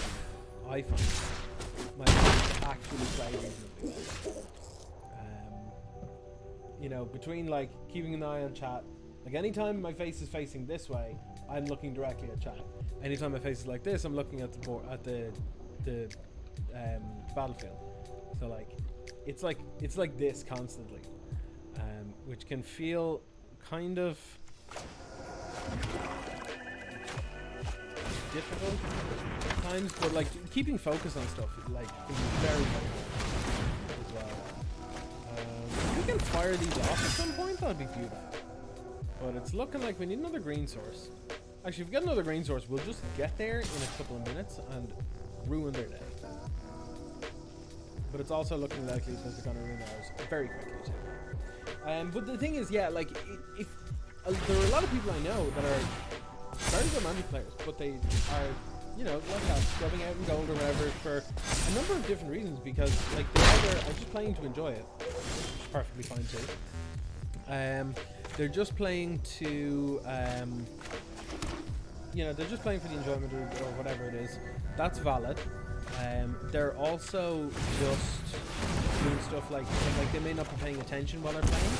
You know, they're getting the reps in, but they're not paying a whole lot of attention. So sometimes a couple of lines are missed or whatever. But they might just not care as well. That's why I don't try to go too hard on actually getting right. Like if you care about it, that's totally fine. It's totally fine, 100% valid. I personally don't care a whole lot about it. But you know, I can understand why you would. So, you know, it's an accomplishment and it's cool. It can sometimes suck when you're a streamer and like people just pop in and they're like, oh, what level are they on? Oh, gold? Oh, they're not that good. And then leave. That kind of sucks. But, you know.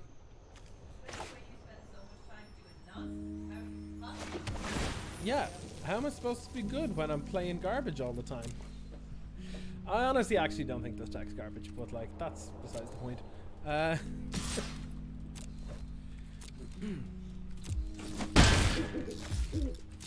So, our opponent already has 6 cards in hand, we're at 10.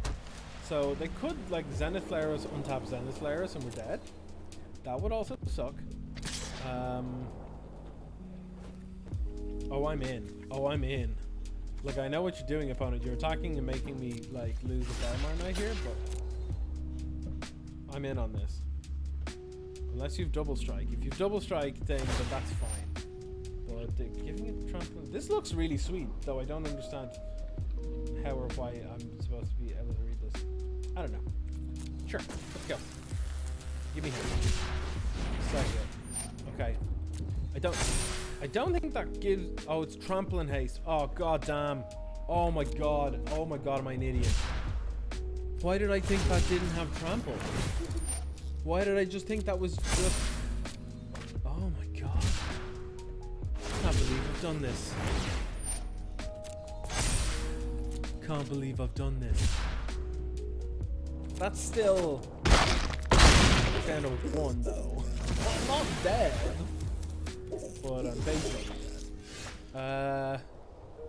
Alright, let me see what I can do. Forest.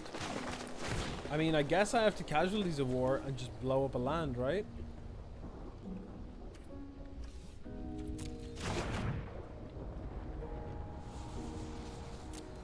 Hold on. Let me go to combat. Now, they have a Zenith Flare. I know they do. I know they do. They always have it. They always have it. They've gone through 21 cards. The chances of them not having it right now... You know what? I'm actually just gonna... Hang on.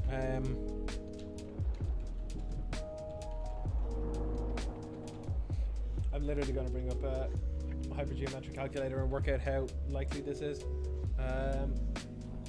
So, cards in...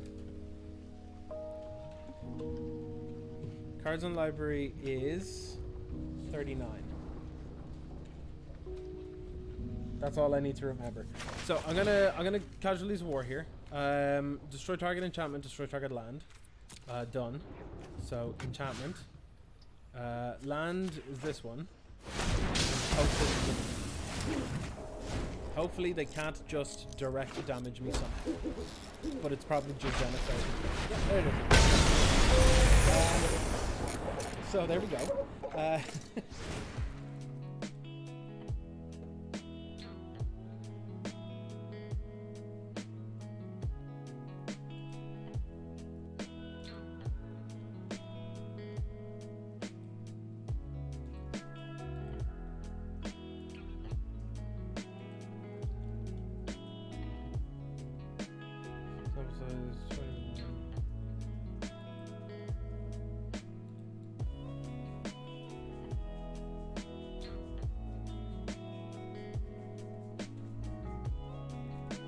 Okay, I think I have it worked out, possibly. Let me work this out here.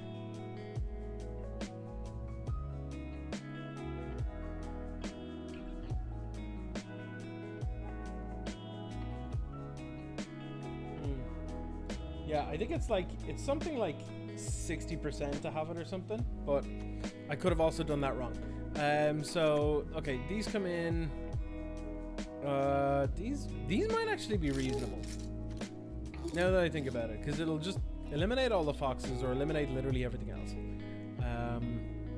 Heartless Act not so good, but I'll take him, I guess. Maybe well, let's Mortar and Midnights. One curry flavor and beanstalk. Actually, does Love Struck Beast just seem Garbo here? It kind of seems Garbo.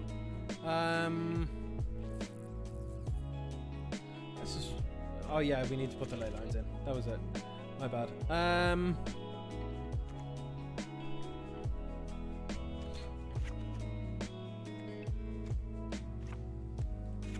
Something like that. Something like that. I don't know. Low, keeping the curve low-ish. But, you know, hopefully that's okay. Yeah, so like the calculation I did was... Population size is 60 because it's a 60 card deck. The number of successes in the population, as in the Zenith Flares that we're looking for, is 4. The sample size is the number in which we draw, the number of cards in which we've drawn to try and find a success, which is 21, because that's the number of cards they got through. And the number of successes in sample needed to be at least 1. So, number of successes in sample is 1. That seems correct, right? Sorry, cumulative probability of them having one then is actually, it's 83%. They're 83% to have a Zenith Flare at that point. Getting all Frank Carson on y'all, Sorry about that. Oh, this might be good enough. I'll risk it. Let's find out for science, right? For science. Blame science on literally all of the things that I shouldn't be doing. That's what most of the world's doing, so you know what? Whatever.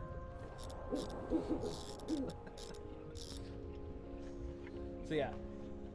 It's safe to assume that once your opponent has gone through 20 cards in deck, they're 80% to have a Zenith Flare. So assume they have a Zenith Flare. That's basically what I'm saying. The deck is so consistent. I love it. I personally love it. So this is risky, but like, I'm not trying to get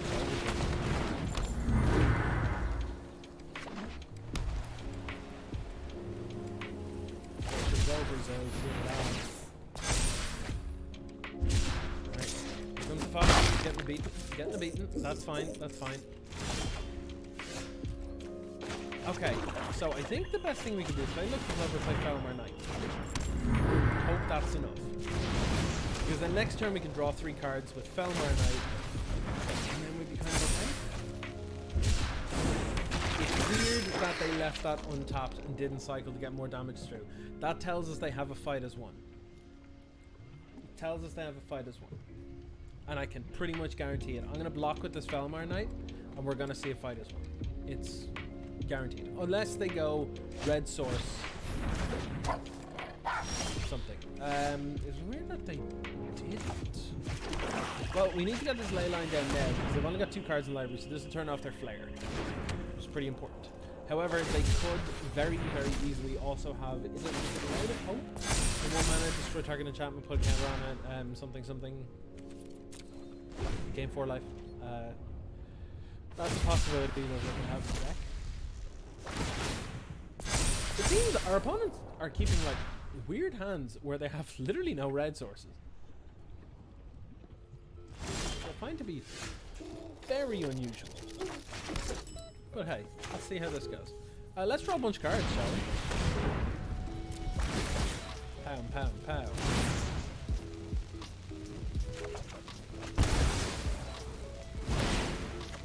Draw 3, gain 3, or draw 3, lose 3 for 3 mana.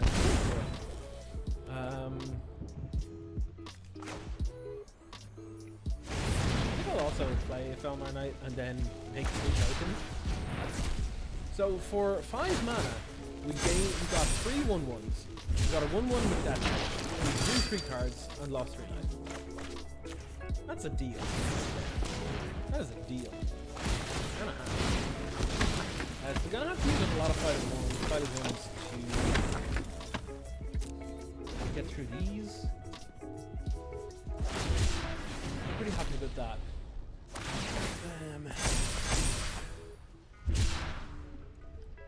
Yeah, once again, these Heartless Acts look terrible. But Legion's End would be a beautiful draw here. In fact, Legion's End would probably be enough to cause our opponent to scoop, I would say. Because their graveyards are wrecked. They literally discarded to hand size, got rid of his Zenith Flare. That's how useless it is to them right now. I think we're in a pretty reasonable spot. But here's where the deck can screw us over. We can start playing cards and do it well, and then realize that, you know, we'll start drawing lands and nothing but lands, and then we're dead, which will kind of suck. Not much we can do about it though, so we just gotta wait it out. But at least this way we don't have the inevitability of Zenith Flare being our demise at this point.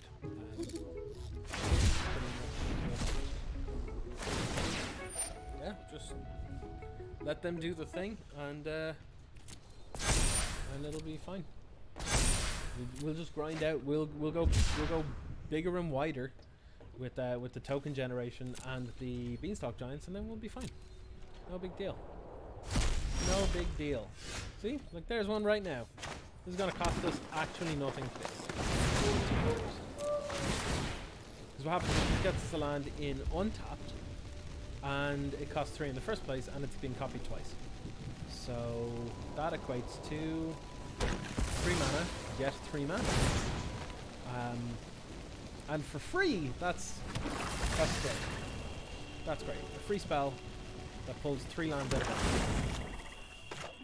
Then also gets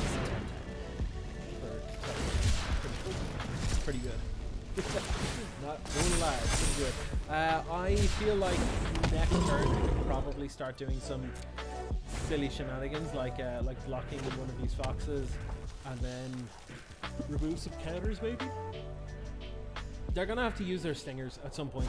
They're gonna have to use their grounded stingers because they're not gonna be able to punch straight with so many creatures. Like they could get like we saw in the previous game against like Deathwing Clarions and stuff, but like it's not gonna do much against us at this stage. So I think I'm good to draw cards here.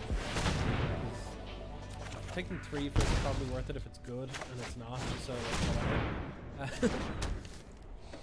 Oh, that hurt to do. You know what? I guess we attack with this.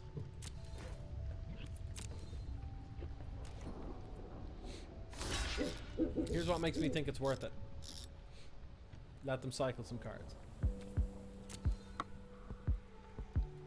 Yeah, you got it on it.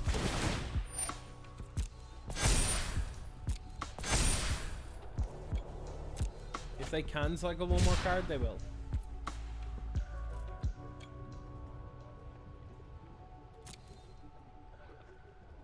And they will.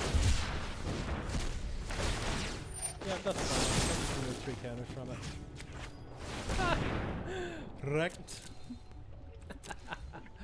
Oh, that's gonna be a beating. Yeah, that's fine, opponent. That's fine. Let's kill your creature finally. So I know that like that looks like it's real bad. Like, you know, we've traded a 2 mana removal spell and risked the creature in order to make out a 1-drop, but honestly, if we kill that 1-drop, their game plan is these Valiant Rescuers, I'm not happy with them having. So let's hopefully get our way with them. I despise Leyline of the Void. I despise them. I despise it. I despise it so much. But it is what it is. And come on, do something about taking 12 to the face. Okay. It's fine by me. You just got a chunk to the gob. I'm alright with that.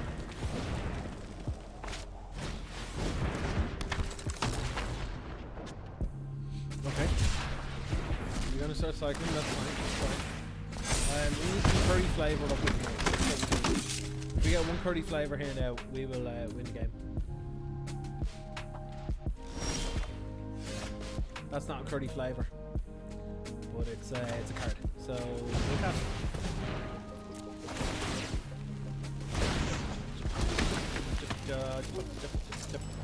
so they have 1, 2, 3, 4, 5, 6, 7, 8. 1, 2, 3, 4, 5, 6, 7, 8, 9, 10. So we can get 2 through. It's not really worth it. I'll have that coming tapped. We'll play 1 draw card. Hopefully it's a curry flavour. It's not, but it can kill a bunch of stuff, I guess. Is that worth doing?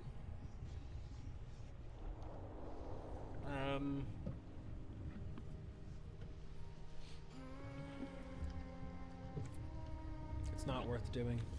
We need to cast this. Our opponent can probably actually just kill us with this Dranith Slinger now. So we need to get very aggressive.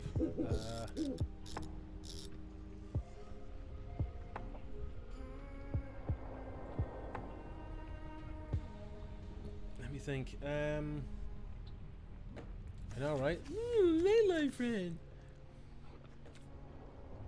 In.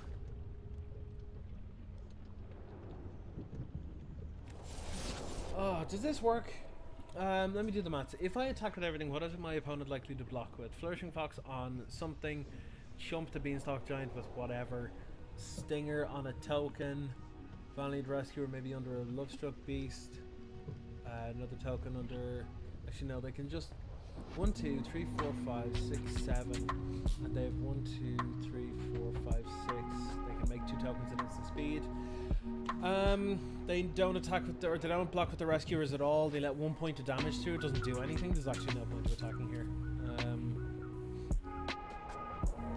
Gets rid of some things on board, but not enough, and then we're down in blockers. So yeah, we actually, oh, this is gonna suck. But what we have to do is we have to hope that they don't have another land and another set, and what they need to do, they need to cycle here, then cycle again, then untap, then play a land, and then cycle 6 times, and then we're ready. But if they don't do that, we might, maybe be okay. It's a big name. Big name. These feel real tight, and it feels like every time we lose against the cycling deck, it's because of like a slight mistake I've made somewhere. It feels incredibly close.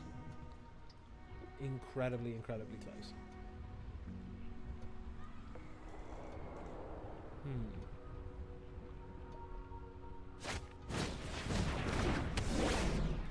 Okay, that's not good. I don't like that. I don't like that. Whoa, that's not good. This is better than I expected it to be in this deck. First, not casting anything from the bin though, so that's kind of okay. I have nothing in the bin, but what I can do is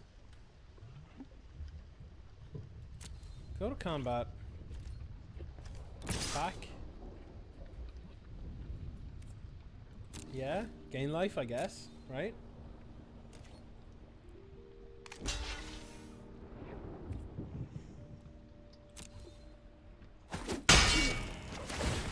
Now, is there a way in which I can get back? Oh no, I can't get back Murderous Rider. Oh, I'm a fool. Okay, well, I guess we... This was like the worst draw in the entire deck. I left like 1 in and I drew it. Okay, I guess I play it. I guess I draw a card, because if it's Curry Flavor, I'm in a good spot. It's not. So I Oh no! Oh no! I think we're dead.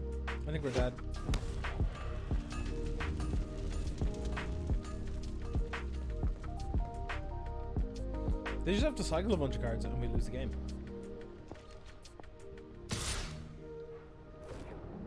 So we have to be very careful with how we do this, because we cannot let a single speck of damage through off this. So we need to make sure that we block it with 1, 2, 3, 4, 5, 6 things. 6 points of damage over 13. So we're gonna block here, and then here, and then here, and I think that's enough.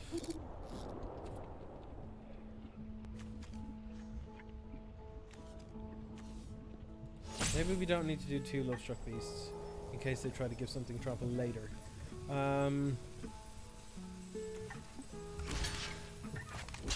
This is just to make sure it's dead. And I'll just do a token just to be sure.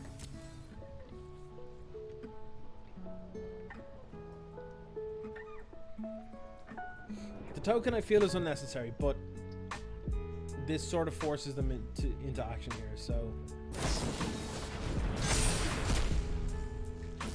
Oh, I knew they had it! I said it earlier and I knew they had it. That doesn't really help me, but it does actually net gain me mana here, so I'm kind of okay. Get whatever I want, because why not? It seems that they've actually stymied their own game plan by over sideboarding by the looks of it, because they've cycled a couple cards, but it hasn't really been very impactful, so... I'm gonna have to draw off this, because this isn't gonna end the game. that's rough. Toast, buddy. What happens? What happens if I delay casting Beanstalk Giant for a turn for an edgelord? I don't think it does anything. I honestly don't think it does anything. All that does is next turn I don't play it this turn, which means I can't attack with it. So I play Edgewall Innkeeper next turn. I play this. I draw the card that I would have otherwise drawn that next turn. Yeah, this doesn't do anything.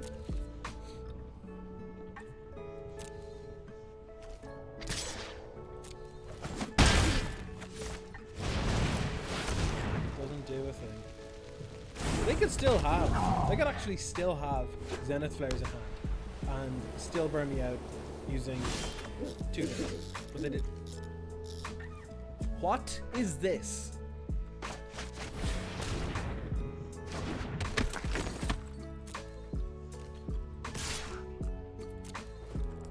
Oh, okay.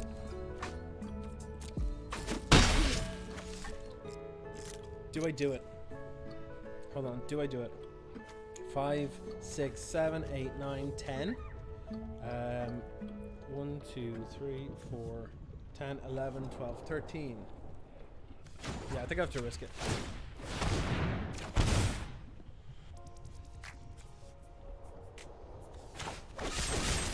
I mean, it's a start, but I have to kill the Stinger. I have to kill the Stinger. I can't not kill the Stinger. That tells me they have no cycling cards in hand, which means that they have Zenith Flares or Fight as 1.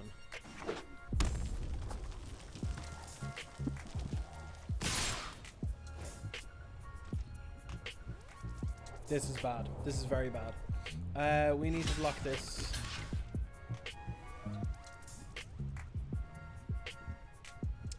I don't think we can block anything properly here. Or enough things properly.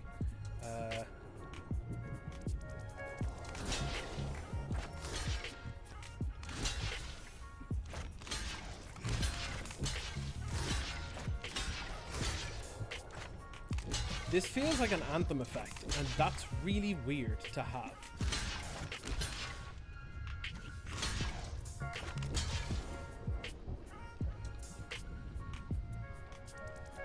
So I'm taking 1 point of damage, even if they give something trample. If they give something trample, I can take 2 points damage. That'll put me to 3. They've got 2 cyclers in the bin, so a Zenith Flare doesn't do it, but 2 does. So these 2 have to be 2 Zenith Flares in order for me to lose here, I think. Or a sideboard card that I'm not thinking of. But I'm pretty sure I understand that well enough. So it's not 2 Zenith Flares.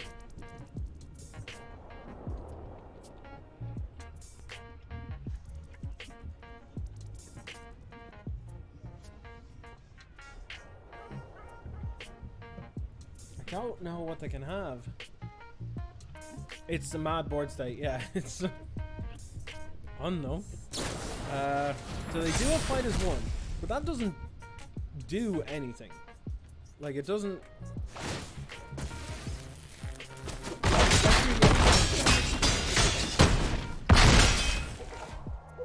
If they have a Zenith Flare,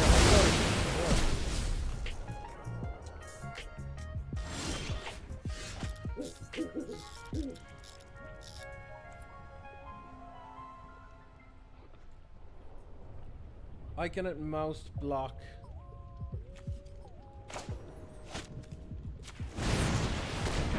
That footfall credit might actually be right up here.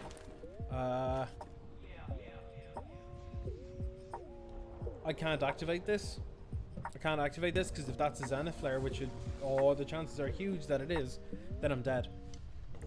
Because they activate it in response, or they cast it in response, and I'm dead.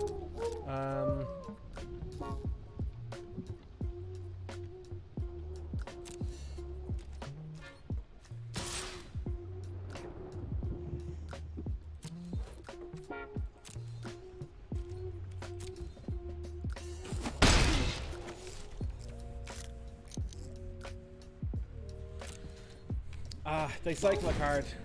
They could. Oh, no, they didn't. Weird. They could cycle a card and. Huh. They could have cycled on end step if there was a cycler, make 2 more tokens, and definitely have me dead. So it's not a cycler. I think they're trying to bait me into activating this, so I'm not going to.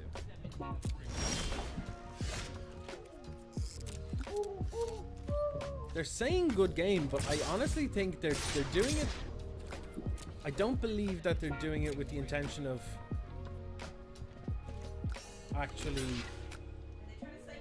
They're trying to psych me out for sure. They're 100% trying to psych me out. But what this allows me to now do is I can play this, I can try. I can put that to the bottom, and that allows me to get a better chance of looking at this. Now this is super risky, but we gotta... Really?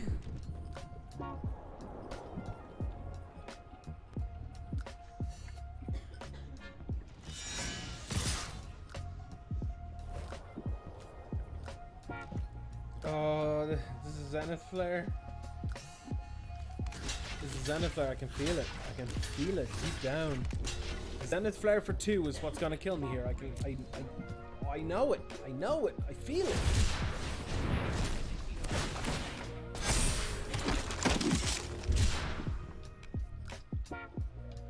They'd have to cycle 4 here in order for the Flourishing Fox to I think that's what I'm going for. I knew it! I knew it! Oh, I feel like whoa, we missed something. We missed something.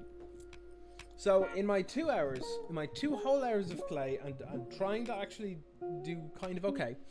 We're down a rank. We're down a whole freaking rank. Oh well. I mean, this is what happens. This is what happens. Okay, so for the second half of the stream, I'm going to move to Temur Adventures. It is a deck that, strangely, like I really like the look of, but have never actually played it myself. I've watched people play it 1,000 times. Never actually played it myself. There were a million different decision points in this, and it's kind of ridiculous. So let's get started. What are we doing? What are we doing with this deck? Simple. We're abusing Edgewalling Keeper and Lucky Clover in a possibly better shell than Green Black Adventures. The adventure creatures that we are looking to take advantage of are Fae of Wishes, which allow us to get a big old wish board, which we can go into in a moment. We have Bonecrusher Giant as nice removal and a decent kind of attacker and blocker. We have 4 Brazen Borrower, which when paired with a Lucky Clover is kind of gross. And then also Lovestruck Beast, which we saw the pair of back in the last game. Beanstalk Giant as well we have here. So these are our adventure creatures. We have a ton of them. And what we're looking to do is basically just go over the top of most opponents. We have some interaction in the form of Mystical Dispute and Disdainful Stroke, one of each in the main because blue is being played an awful lot. And Disdainful Stroke stops like basically every single card in the Fires deck. So let's go with that. We also have 2 Nisu Shakes the World because it's incredibly powerful. Spills, thank you very much for the biddies. She loves seeing the corgi butts. They're not butts, they're faces. Corgi faces. And then finally, Escape to the Wilds. This is a card I really enjoy myself. I used to play it in a Gates deck, if any of you remember that. Exile the top 5 cards of your library. You may play cards exile this way until end of turn. You may play an additional land this turn. And the amount of lands that we're running, 27 lands. So it's a nice split across. We got some of the triomes, the cycle, we got a couple of temples and shocklands and what have you. Over in the sideboard, or more specifically the wish board, there's a couple of sideboard cards, but nothing major. We got a Mystic Repeal to put an enchantment on the bottom of the library. It's very, very good for dealing with, say, like gods like Clotis, like we saw earlier, or Thassa and that kind of thing. Grafdigger's Cage.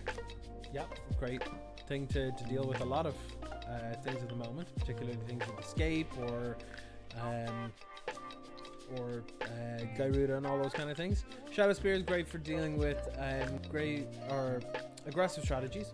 Another Disdainful Stroke, another negate, or none of the negates. For 1 negate over here.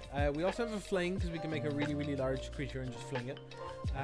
We have Scorching Dragonfire. This is one that we can main board if we need to, against some of the sacrifice decks, like the ones running Mayhem Devil and stuff. Return to nature, destroy target artifact, enchantment, or exile a card from a graveyard. Domri's Ambush is a fight effect. Flame Sweep is a little sweeper. Storm's Wrath is a bigger sweeper. Once in Future is an interesting card. It's 4 mana for an instant. Return target card from your graveyard to your hand. Put up to 1 other card from your graveyard on top of your library. And then exile Once in Future. But if at least 3 green mana was spent to cast this, instead return those cards to your hand and exile Once in Future. So it's like draw 2, basically. And we've 1 Escapes to the Wilds and 1 Expansion Explosion because we can make quite a bit of mana in this deck. And that is the mad sideboard, wishboard thing that we have, which is quite cool. And let's start playing with it. So we're going to go right into where we were. Down at old gold rank. Jump on in. Play a few games. Play a few games.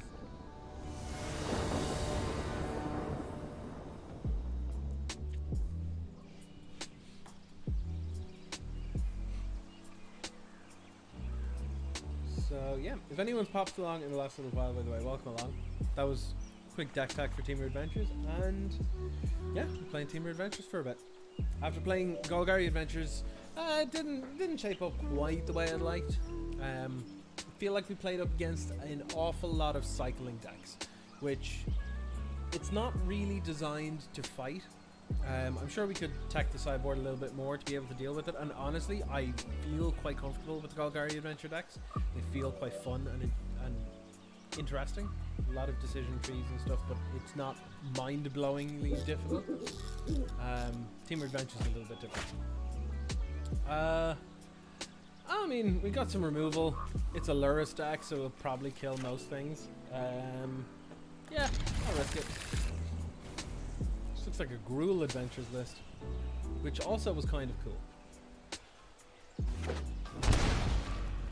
They're playing a Fox. I'm gonna be sad if they're playing a Fox, because it means that our Bone Crusher Giant probably won't kill it on time before it grows out of it, outsizes it. Oh no, they're just cycling.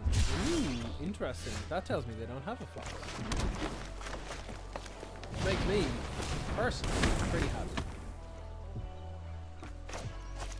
The Steam Vents is nice. It means we have our blue source for when we need it.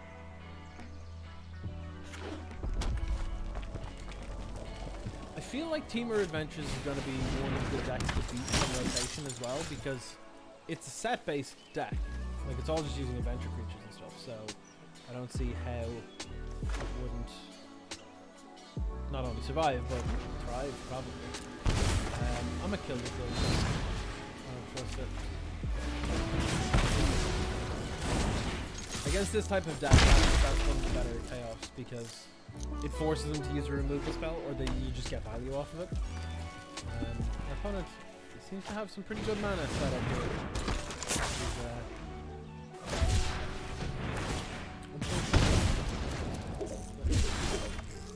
Okay, so let's get a forest. Well, do we need a forest? No, we don't. We can play Breeding Pool, actually. Breeding Pool tap. Kill all the win conditions ASAP. They don't have cards, which seems like, yeah, that's not bad, but the thing with those decks is like kind of this is tough. Could go and get a Storm's Wrath from the sideboard. It wouldn't be ridiculous. So I think I'm gonna do it. How many cards can they cycle next turn? Potentially 4, outgrowing with the Fox. So is there anything better we can get? Escape to the Wilds wouldn't be terrible, but I think the best thing we can probably do, like Storm's Wrath. Yeah, you know what? Let's do it. That was my initial plan, so let's just go with it, I guess.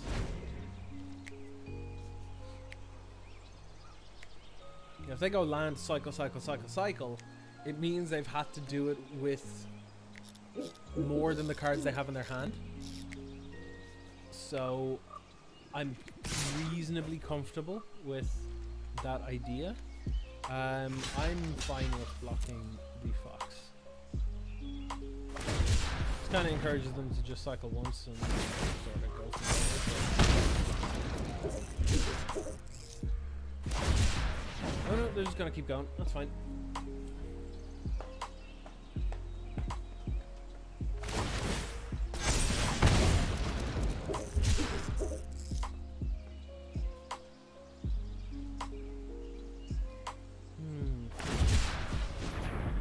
How much more are they gonna do? I really, really hope they don't. If they play a land, I'm gonna regret what I did. In the form of Storm's Wrath, because it basically means that they're going to be able to get around it. Which means I probably shouldn't play it here, but if I don't play it, the Stinger's gonna kill me instead, so like, whatever, I guess.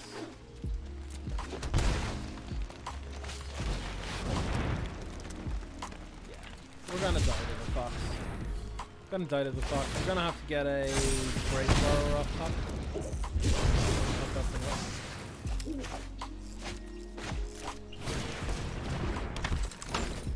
Like, they're already gonna Zenith Flare us for lethal. Which actually, yeah, we're probably gonna die to a Zenith Flare at this point. Yeah, they're roughly 80% to kill us at this point. Possibly more. Actually, probably more. Way more likely to be more. Is this a good idea?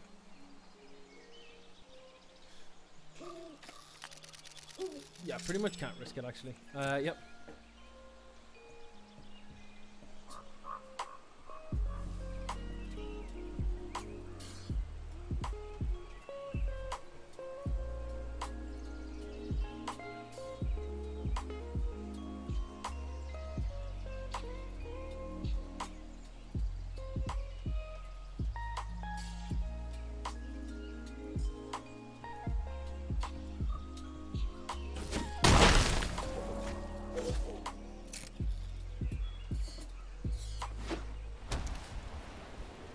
They're just gonna Zenith Flare us now.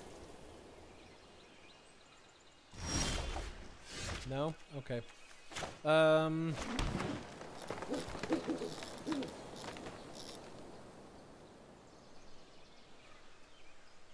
What can we do?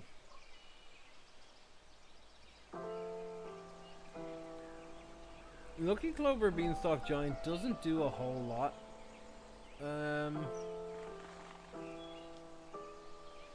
What if we just play 2 adventure creatures? Yeah, let's go with that.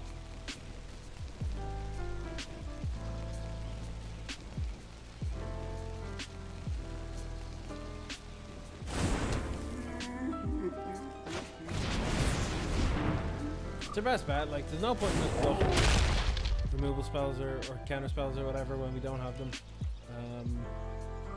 Like, if we're dead to what's on board. Guess we might not do that.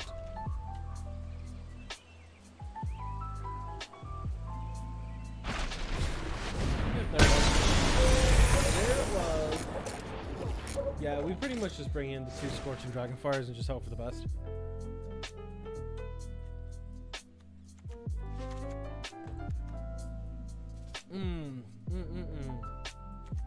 What do I think is not particularly impactful here or useful against what they're doing? Mystical Dispute's a bit crap.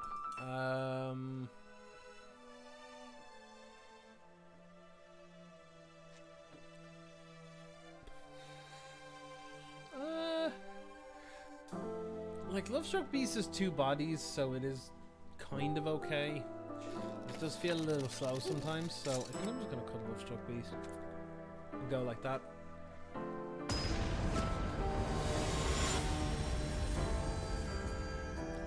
It's very likely that on Wednesday we'll be playing the Cycling deck. Because that was actually next on the list. Boros Bike. Okay, there's so many things wrong with this hand. So many things wrong. But we also have a huge chance to go right. We literally draw like any color, and we either draw a million cards or kill a million things. I'm gonna risk it. It's terrible keep, and normally, if I was in like a tournament situation, I would not keep this. I would not. But it's worth the try, I think. High risk, high reward. That's what's going on. Well, so far, we're screwed.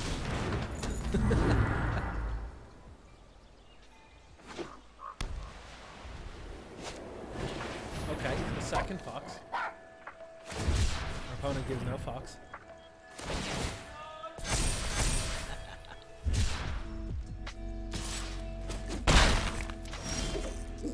Oh, we are bricking so hard. Can't get over the level of bricking that's going on here. I do not recommend keeping this hand. You're right. Do as I say, not as I do. That's the key. But again, this is the difference between watching a professional player being like, yes, when you see the we should do this, so that the line of we can do that, and then making our opponent think we have the blah, blah, blah, or with science stuff. Yeah, we're literally taking 10 this turn. We're dead. We're literally dead. One tap red source. Nope, we're dead. We're actually stone dead to nothing. So, in future, you now know, don't keep 3 forests, a blue creature, a red creature, and 2 lucky clovers. Easy. Easy. That was like the quickest and most pathetic loss I've ever had. That was really sad. Really sad. If I lose this game, I'll try that little event that's on now, because it's only on for like another hour or something, and it's a bit of fun. It's just like playing with pre-built decks or something, so it's no big deal. You only need to play it once to get your reward, so I'll take it.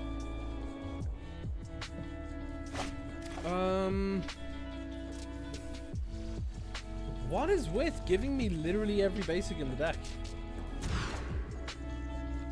This is better. I think we should back the mountain here. There's no real double reds, and it's a basic that we can get with Beanstalky, so yep, seems fine.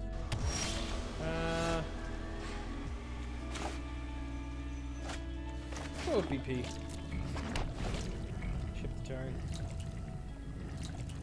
Ship that turn. Okay. Please stop making me draw my basics. I don't want that. Is our opponent also on? Oh no, they could be on Team Iraq. It's probably Team Iraq. No, it's Team Adventures. Cool.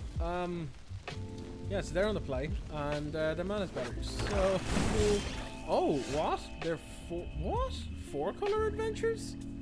I'm intrigued. You have my attention. Black. Like, double black seems dodgy though. Like, if it's Murderer's Rider, what is it that they could be doing? Unless it's like Niv? It's a Niv? It is Niv. It's 5 color adventure? What's going on here? Okay, so 2 Disdainful Strokes and 3 lands. So it looks like I'm playing nothing with CMC 3 or greater in the next turn or 2. Which makes me feel like I should probably just pop off Fae of Wishes now that they're tapped out. To go and get something? I don't know what though. Like what? I don't know what.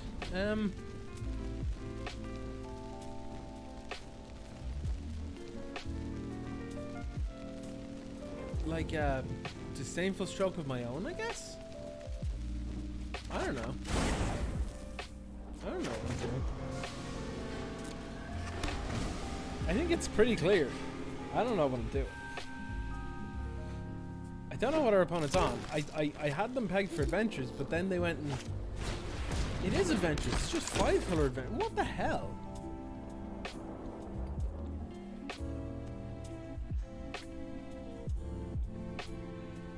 I don't understand. I do not understand.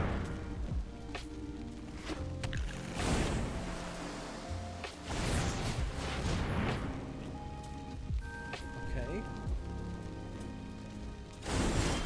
They got escapes the wilds. Okay. Well, we can deal with that, I guess. Let's go get one ourselves. What am I doing?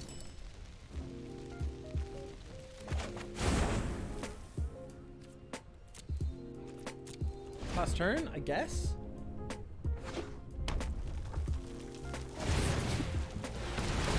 Like, yeah, that's fine. I'm hardly gonna let that get finished for countered.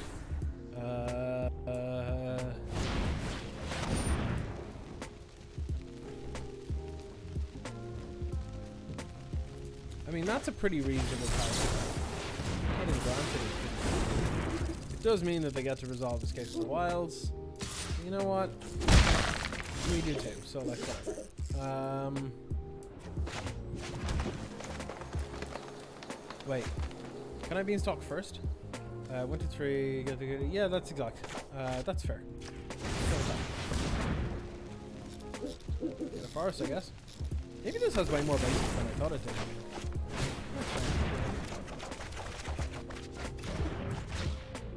Okay, well our next turn's gonna be pretty insane.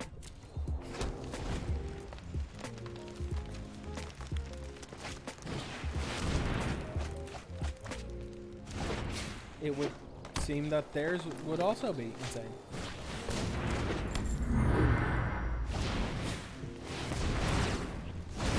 Okay, okay, yep. Yep. Go get some stuff. You gonna play the Fey Wishes, I guess? They can bounce it back and get granted.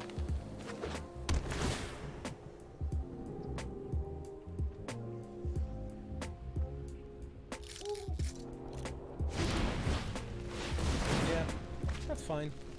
That's fine. The amount of card advantage these decks give is nuts. Absolutely nuts. I guess I should play Nissa first, right? Yeah, play Nissa first. Through this land, we are all connected. Tick up on a land. Harness the elements. Play Brazen Borrower. Or play Edwall Innkeeper. Play...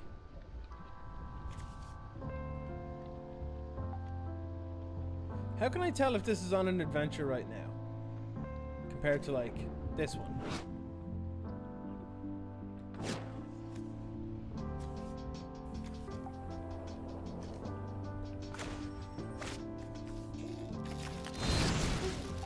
Kill this.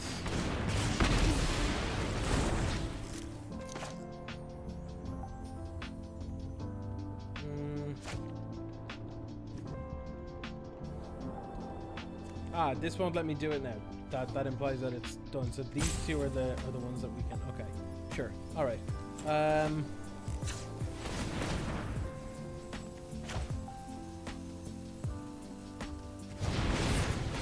Play the Bone Crusher. Draw a card.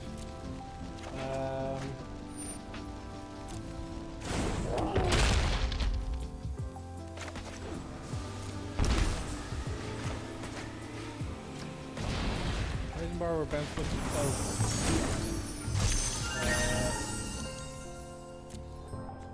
combat, hit you with this. Block. That's fine.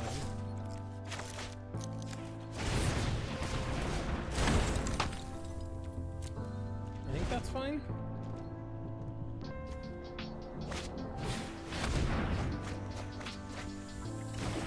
Kind of whiffed on theirs, which is pretty good.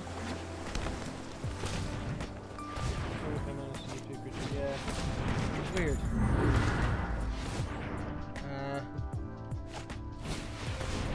Oh no, this isn't good. This isn't good. They're gonna be able to kill a bunch of stuff. Yeah, they're just gonna hit us for 2. That's fine. That's fine. Actually, they could just kill Nissa with the stomp. which I think is probably the better line, but we'll see what they do. Oh no, they're just gonna 6 my face. Cool.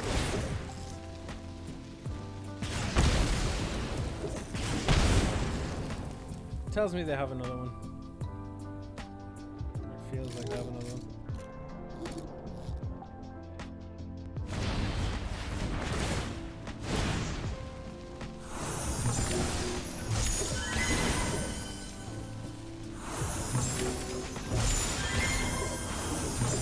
Yeah, that's backbreaking.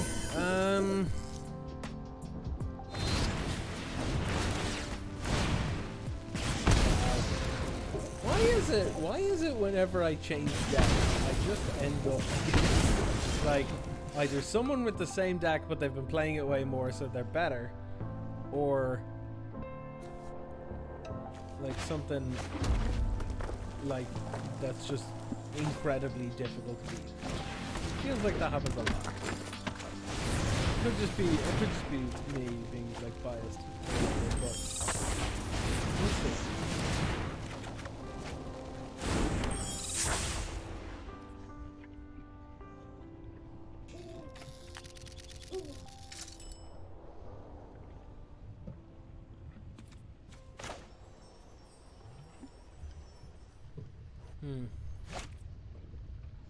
So what happens if we...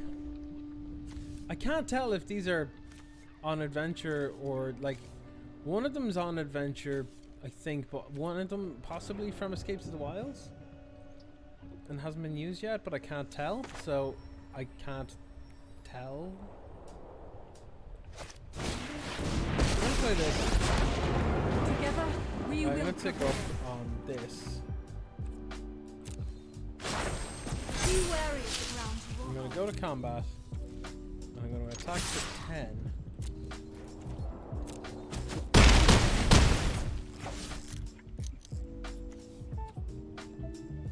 The fact that I've no Lucky Clover is what's wrecking me here.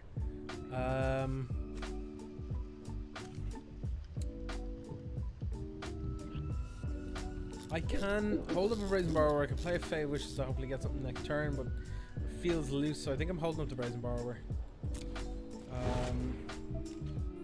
It's at least something, but like if they just draw a stomp, I'm just dead. Or if one of those bone crystals aren't.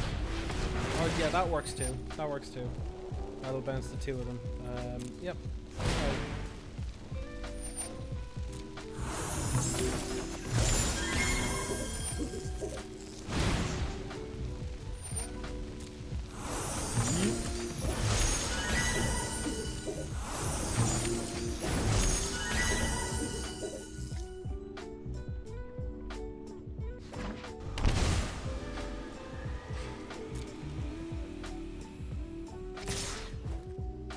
Okay.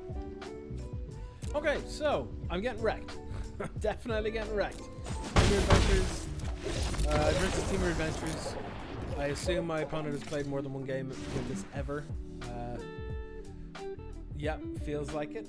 Feels like it. So I think I'm just running this back as is because all of this stuff is all wishboard stuff. So good as we can hope for in this game. After this game, I'm gonna have to... Okay. Yeah, I can take over. You can take over right now if you want.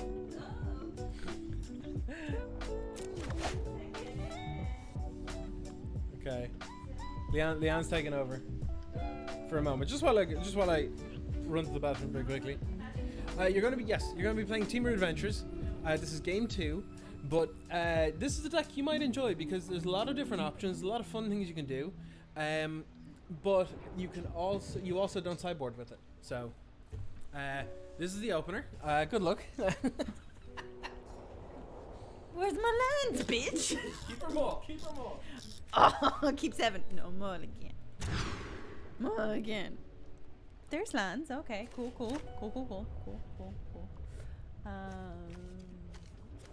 Sure, keep 6. Hey, bitch. I'll keep 6. And I'll put back. Ooh. Sure. Seems good.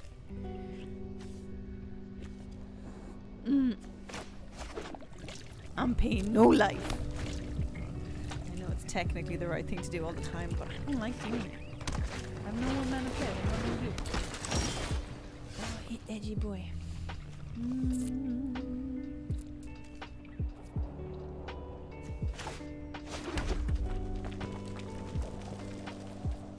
Okay.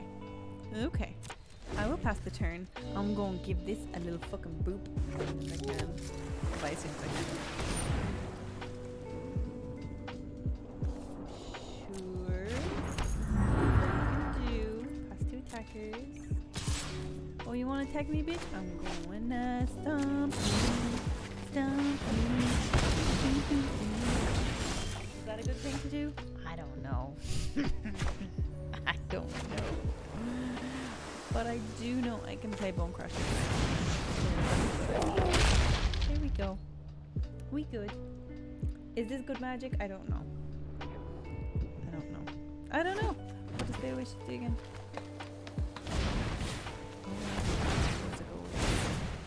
Oh shit. Oh no. Loads of lands. Oh damn. The last clover card. Oh,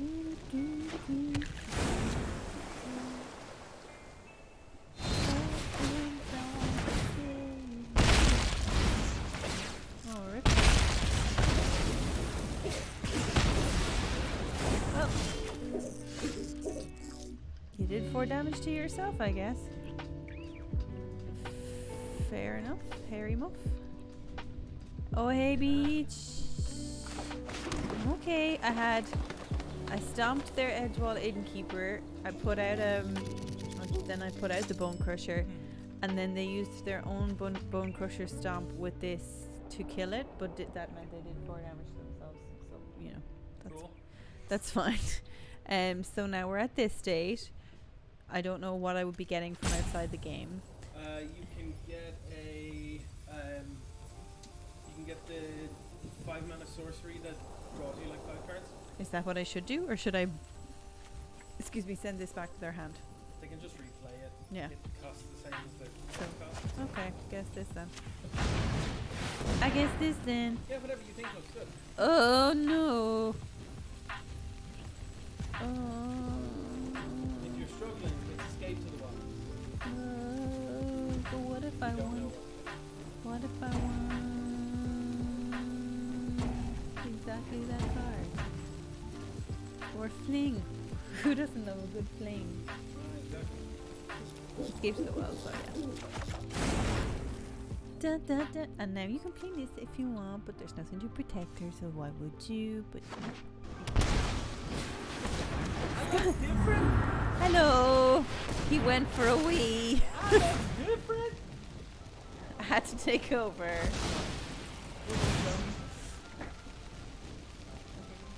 They doing the thing that I did? Yeah. Yes. Except they're copying the tracks. All Back in. Oh really? Oh, you're gonna tag me back in, are you? All right. Let's get back to work. Thanks for keeping it alive while I did my bladder. You didn't need to know that. Yes, they did. Yeah, you did. I guess escape to the wilds. Lol. Now, problem here is, how do I do this? I guess I play Breeding Pool untapped to hold up dispute. Maybe I don't know. They know about it, so it's way weaker. But whatever.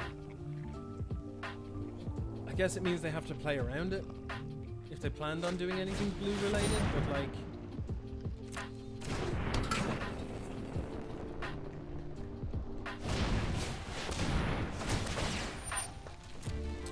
we are so far behind.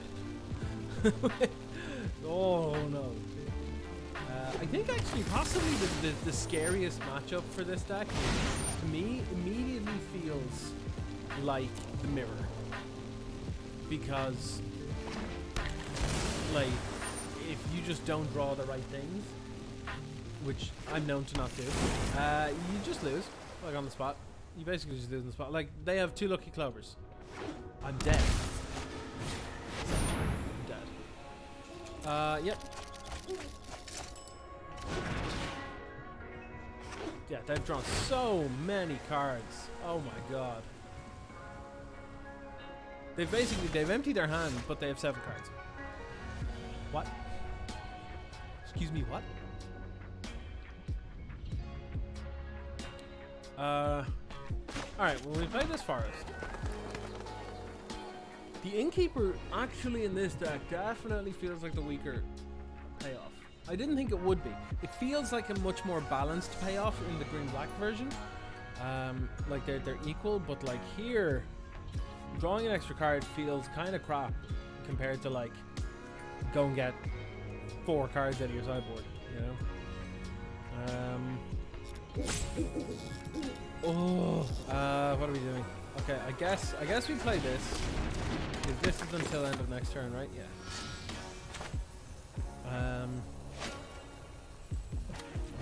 Token, I guess. This is gonna suck because they have a Casualties of War that we know about. We can't actually stop.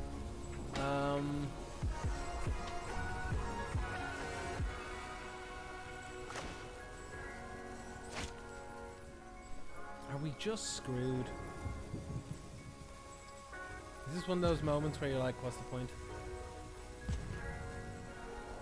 We're just so far behind.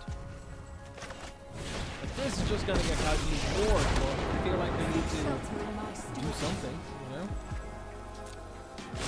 It's gotta be a land that does low up. Yeah, like, we're leaning so heavily into the Casualties of War hit here, but there's literally nothing better that we can do. Because they're gonna kill Nissa, they're gonna kill Edgewall Innkeeper with the creature, they're gonna kill Green Doom with the land, and then we're so far behind. Like, what are our better options? Do worse things because we know that it exists, and then as a result they get to not play. Like, we pretty much have to play it. We essentially have to force our way through that Casualties of War. We have to force them to use it sooner than later. And I think we've put ourselves in the position for them to do it this turn. But like, them just firing off these footsteps is just an unbelievably massive flex on us. That, like, we're so dead. They've cast like 4 spells. And they are up cards in hand because of it. That's exactly as... Oh, that's not exactly as I expected it. But it's pretty close. Pretty close. Oh, they're just going to use the move spell. And then target it elsewhere. We're so dead. Yeah, just incidentally 2 damage to the face and kill 2 people. There you go. Yeah, this feels like the kind of deck where you need to get a lot of reps in, or you're dead. And that's exactly how it feels right now. Like, no matter what I'm drawing right now, it feels like it's terrible. So the fact that our opponent just GG'd us though on our turn, not okay. Not okay with that. Opponent, that's a jerk move right there. Don't know why you did that. I guess we keep the Lucky Clover.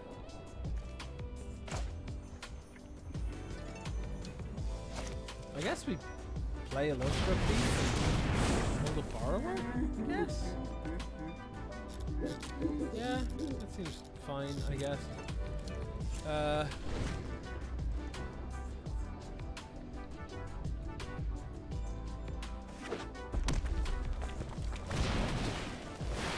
Yep, bunch of 18-18s coming down.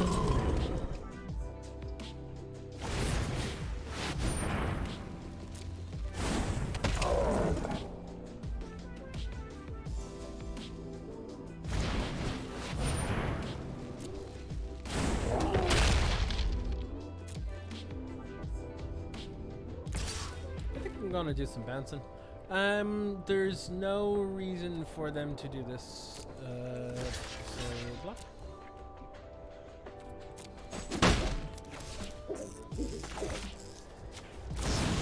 they're going to get value out of getting that bounty, but I mean, so we don't die.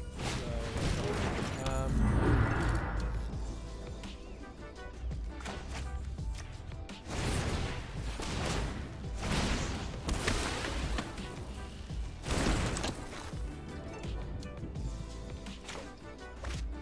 we can send this off.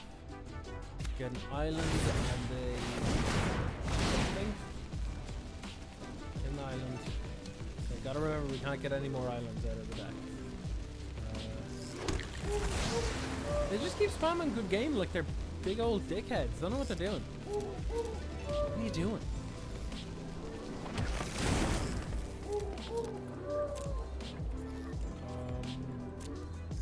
Yeah, no attackers, I guess.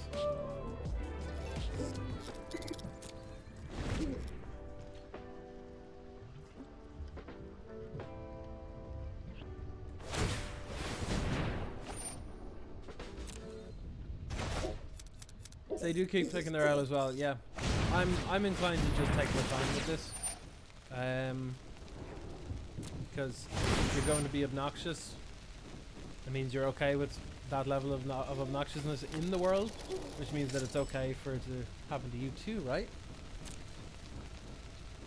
I'm okay with it.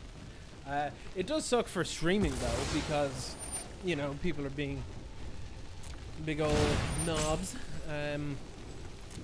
Thinking that, you know, being jerks on the internet is all good and fun, which it's definitely not.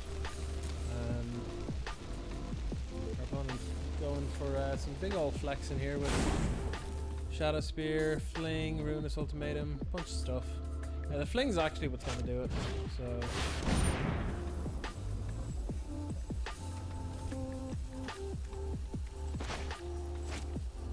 Yeah, I'll bounce this though. And this too.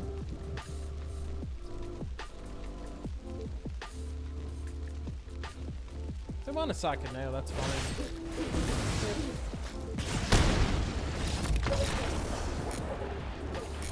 Like, we were dead. We were dead like 5 turns ago when they slammed all of their stuff. 5-color adventure seems interesting. Our opponent did not seem interesting though. But the deck seemed cool. Deck seemed cool. Let's give it another go. Actually, no. I said if we died, we'd try this. I'll try this. So what's the deal with this? We've got. So you're itching to try something a little different, eh? Well, I've got just the thing for you. You won't find the decks everyone else is playing, but that doesn't mean they don't still pack a serious punch. Watsy, please. If you want to have some fun and experiment with some cards that are, let's say, off the beaten path, then give these a go. Alright, Felden, you mad bag. What are we doing? Divine tokens. Oh, I kind of like the sounds of it. So what are we doing here? Finale Glory, Birth of Miletus, Ancestral Blade, Daxos, Starfield Mystic. I mean, this seems pretty reasonable. Kind of like it. Kind of like it. Alright. Then also self-mill though. So what's the point of self-mill? What's the big deal with it? It doesn't seem particularly great. This seems like it leans heavily on Embodiment of Agonies more than anything. And that to me doesn't seem like a winning game plan. So I'm going to go with the other one. I'm going to go with the Divine Tokens and try it out. Creep and Chills as well, yeah, but like, unless you're putting down like serious pressure, it doesn't seem like it's going to be... I mean, we can try both. We can try both. I'm just definitely starting with this. Tokens looks way better. It looks way more consistent as well. Like, the other deck does 2 Narcomoethas. Like, first of all, why 2? Second of all, you're still gonna just naturally draw them anyway and be like, I hate this card. So, yeah. Yeah! Let's see if anyone will actually show up now.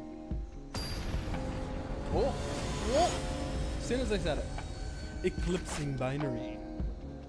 That sounds like one of those, you know, back with like Xbox 360 and stuff, where the name would be like, you select an automatically generated name if you want, and it just gives you 2 random words.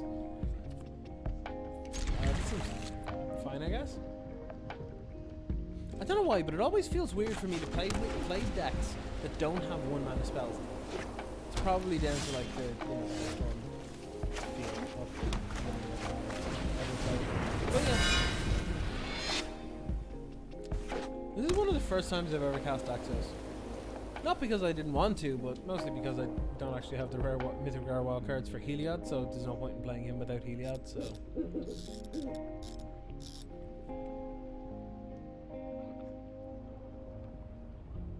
What you got, opponent? What you got? Starfield Mystic. I'm fine with killing that.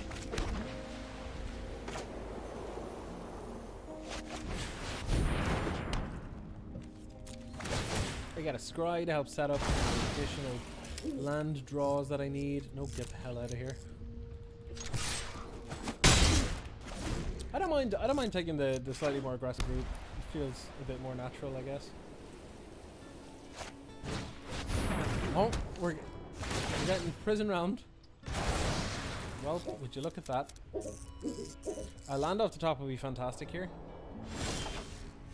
Nope, it's just that Modo bug again. They just seem to have programmed it into Arena too. Cool.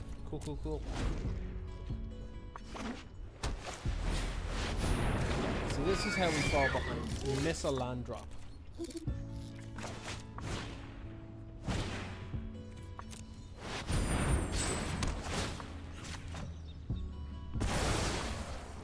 Yeah, this is why I don't play decks that are like mono white that have 5 drops in them. Like, are you for real? Are you actually trying that? Wait, can we still play this? Yeah, we can. We can impact the board more. I think this way. Yeah, that's fine. Because the finale will give us all the tokens we need for the divine visitation. So that's okay. We'll auto pay. Don't give them the opportunity to play anything good. Except for the fact that they're now just going to slam Divine Visitation, then we lose. Because... Oh no! It's Daxos! Oh, get ready. Here is not a land off the top. It's going to be like another Divine Visitation.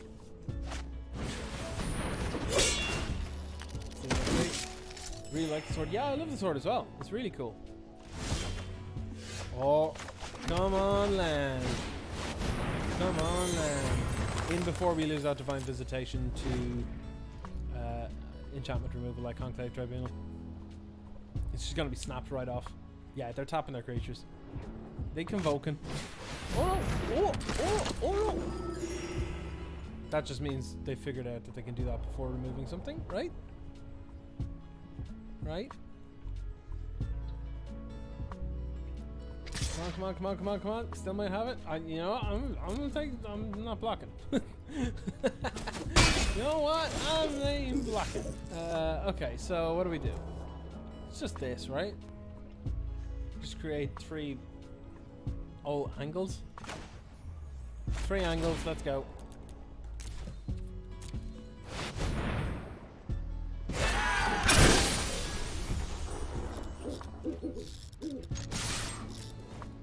Let's go.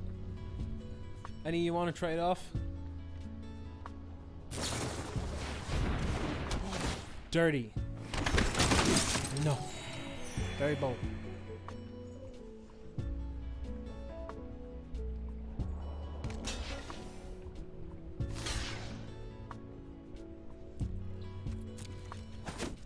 Yeah, a bunch of keywords as well, actually. Sarah Angel.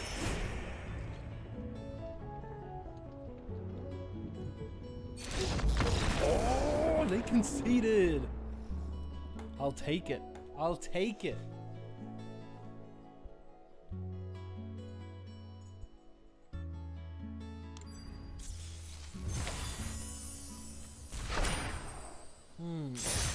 Okay, well, you know what? I'll try the other deck. Anyway. Because, like, whatever, it's fine.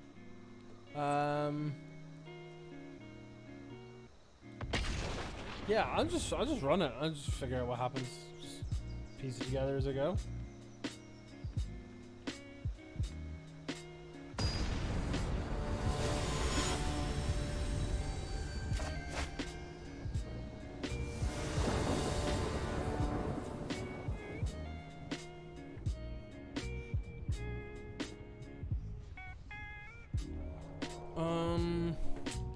Yeah, see this card here. This card here, I hate it. I've only 2 in the goddamn deck and it's in my opener. Otherwise though, I think I don't know how this deck's working. I don't know how it's working. So like, we'll just figure it out. It's fine.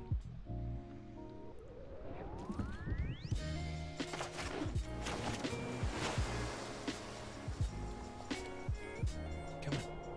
Come on. Come on. Seems our opponent has like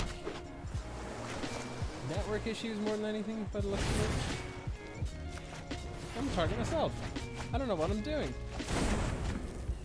I just mill over 4 perfectly good cards. What is this terrible deck?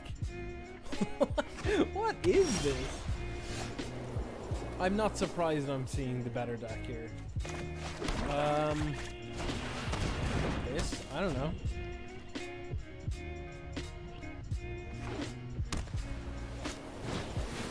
Starfield Mystery. Okay.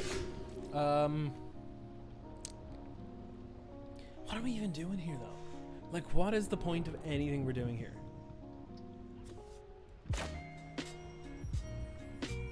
I think I'm gonna break the bar or Ben's. Target myself. Mill 2. Oh, mill the creep and chill. Oh, that's working. Okay. Scry to see what I draw next. No, I don't want it. Really don't understand how this deck is supposed to come up against. Like, I don't know what's going on. I don't know how it's meant to work. Well, I know that if I see Drowned Secrets, I play Drowned Secrets. It's kind of how the deck's supposed to work. So, let's do that. Why is bouncing Shore Shark in there? I don't know. You know what though? I'm gonna play 2. I'm gonna play Narcomoeba because I'm a sicko. You heard me? I'm a sicko. Narcomoeba. Cast target myself.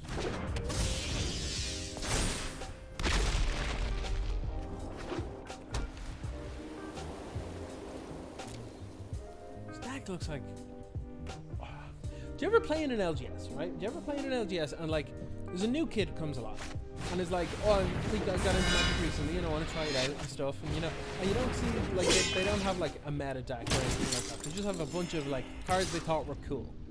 That's the absolute new kid to Magic energy, and that is the energy this deck gives me. That's the feeling I get from it. Just new kid to Magic energy, which is perfectly fine. Obviously, it's perfectly fine. It's just it doesn't line up at all in ability or power to this. Like, this is doing something that's pretty reasonable. This is like, what is this? Like, I'm playing Merfolk Secret Keepers and milling myself. To my knowledge, there are no Thassa's Oracles in this deck, so I don't know why I'm doing this. But apparently, it's called self-mill. We're supposed to do it. I don't know. Whatever is going on here. I think I'm just gonna win with air beats. Like, that's how it feels. But like, I guess temple. Like, this sucks now. I want that. I want that Shadow Spear. But instead, like, now what that means is I can't flash in Brazen Bar with this turn without targeting them instead, which makes no sense. I guess I'll keep it there. I don't know what I'm doing. Get point in the air. They're horribly mismatched, yeah, but like, this feels exceptionally so. This feels like play a draft deck versus play a modern deck.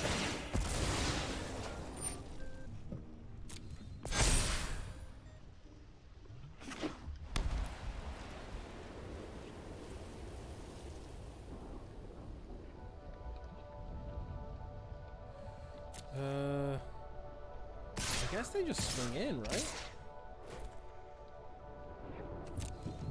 Yeah, I'll block the biggest. Makes sense, yeah? furious. Now that kind of sucks. Yeah, I kind of needed them to not happen. But also now what I'm thinking is that... yeah, I still have to flash. I'm gonna have to target them instead. This would nearly work better as a mill deck, not a self mill deck. Okay, like, I could corpse churn to try and get a brazen borrower to bounce the divine visitation. Is probably the best thing I can do. Now let's get back. What? Like, should we get back the embodiment now and just hope that's big enough? Maybe. It's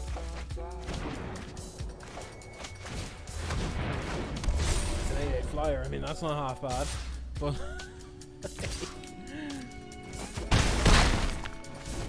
Same with green white enchantments versus red black crocs. Green white got 70%. Yeah, same. Yeah, same thing. For sure. Like, what is this? What is this?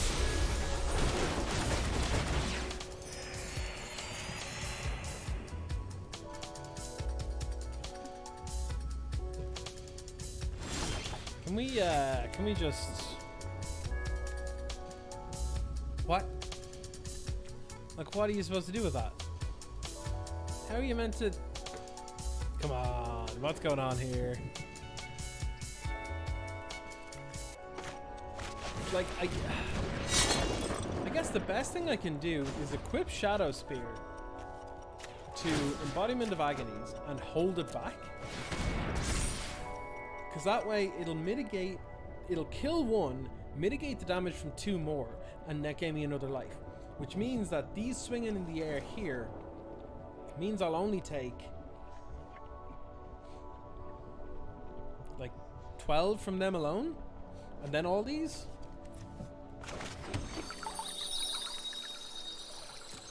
That's my best line. Thing is, they could just untap and be like, the whole Conclave Tribunal, which they probably will. So, like, whatever. This feels terrible. This feels abysmal. It feels so bad.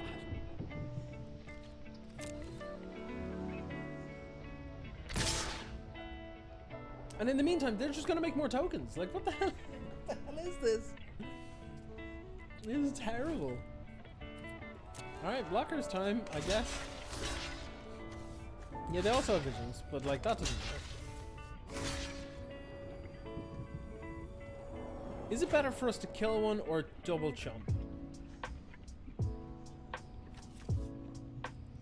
Let's just block this one.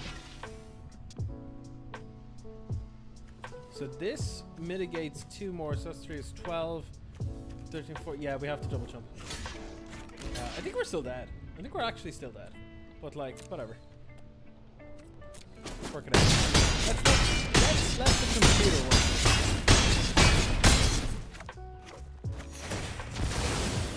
No, we're not dead.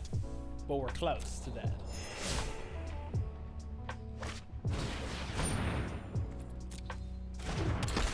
I mean, I don't know what we draw. I really don't know what we draw. Oh, well. Obviously. Just get whatever, it doesn't matter. This is terrible. This is terrible.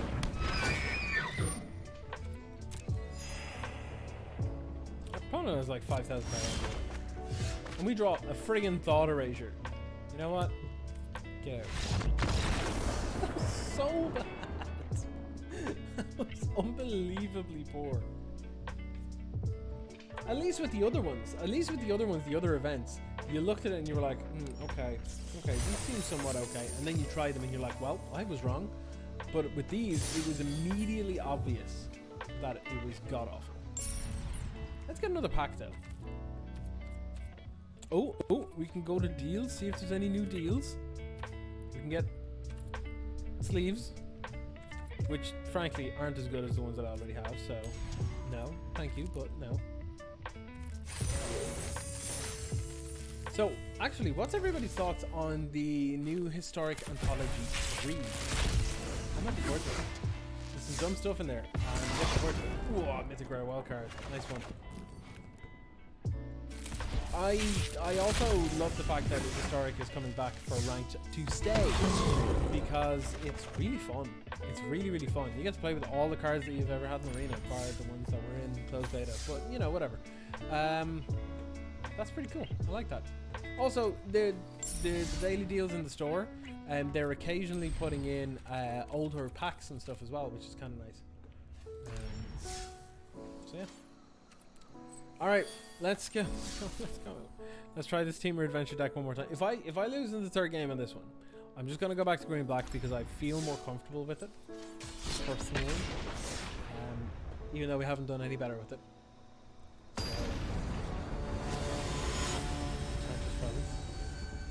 Yeah, it's sweet. I saw that and I was like, I can tell. It's got Enchantress. Okay, we're against the Yorion deck. Hopefully we can do something against those here. Except the cards we draw are just kind of not actually very good against them. Oh, this is bad. This is bad. Okay, Temple of Enlightenment. Scry 1. Nakamura God. I see, opponent. Well, that mystical dispute was actually very timely, so I'm on board with it. I'm on board. Could Sultai Adventures be a thing? I'm thinking, because you'll get access to Mystical Dispute. It's green-black, except you'll get access to Mystical Dispute, Brazen Borrower, and Fae of Wishes. Also, what's with Bone Crushing Tron over here? Like, what are you at, lads? Bone Crusher Tron, 3 forests. This kind of sums up my experience with this deck. I'm being real. I guess I'll 4 you. I've done better to with my time.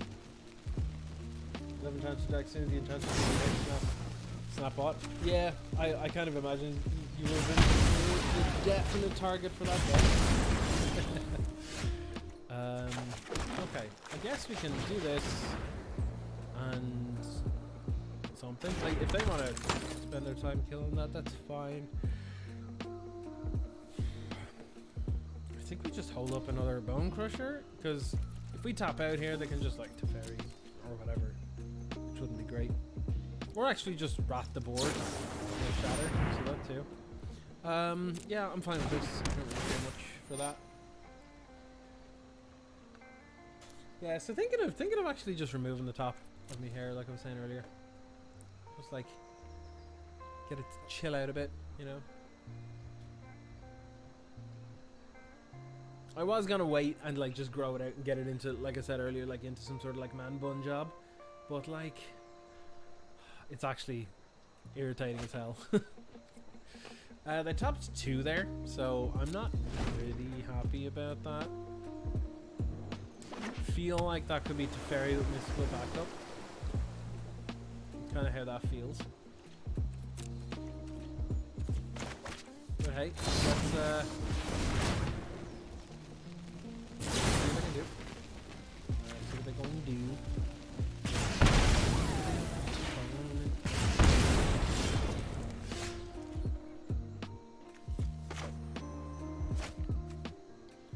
Like, this feels pretty okay.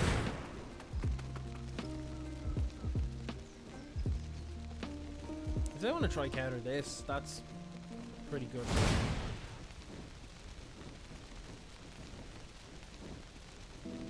I think we gotta go Island. I think we can just deal with 1 red source. I think we can just deal with 1 red source, but I don't want to. I think we're better off just going like that.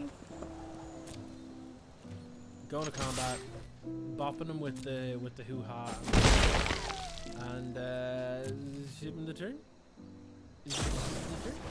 Where's for meaning? Totally fine. Totally fine.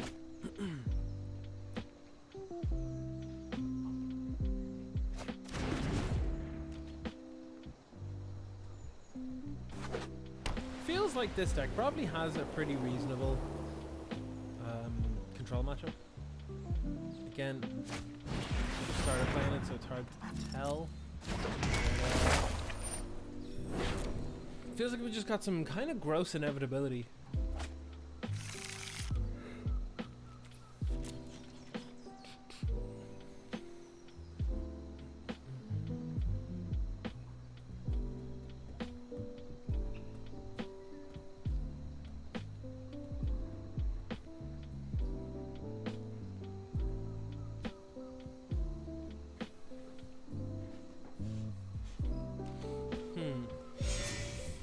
Feel like we can just bone crush again. Just got 3 bone crushers. Here's 12 damage from these chunksters. It's pretty good.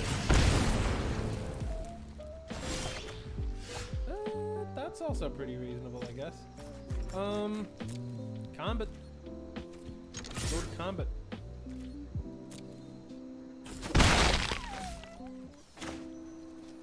I suppose force a sweeper or counterspell. Counterspell. Nope. Now forces the sweeper. We've also got incredible amount of pressure that can't really mess around for too long.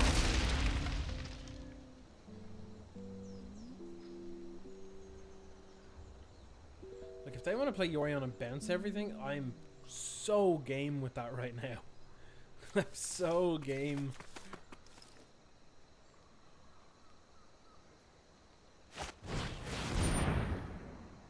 They want to activate. I have practiced against many foes like you.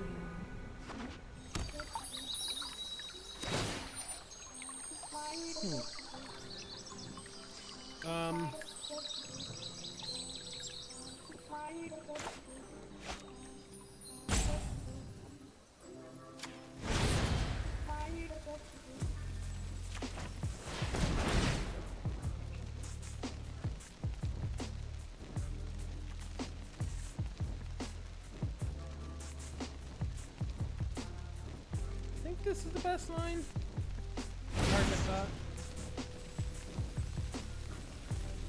And then maybe bounce Narcid so we can draw more cards. Yeah, that feels okay. That feels okay. So if they're going to try and counter one of these, that's really good for us because it means that we're not... Yeah, like...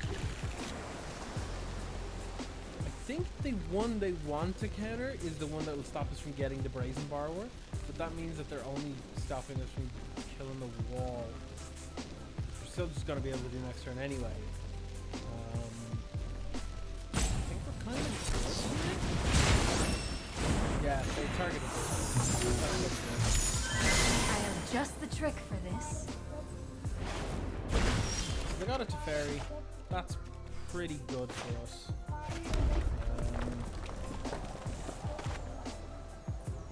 I'm very good.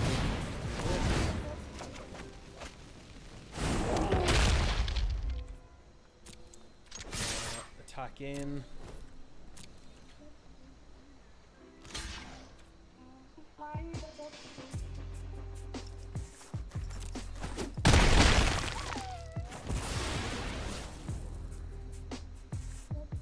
I think playing another Bone Crusher here is what we want to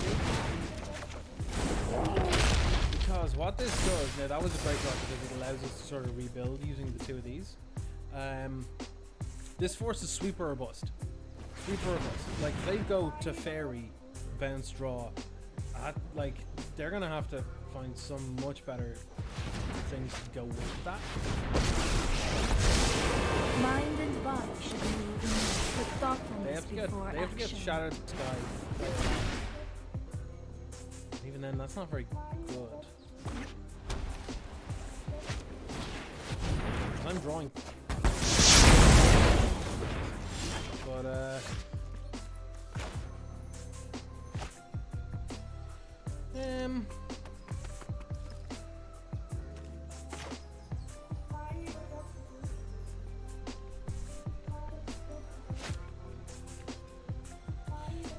Narset is actually kind of awkward.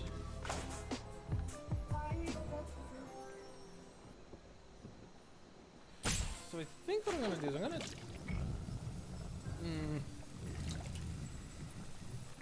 gonna shock this in and bluff this in.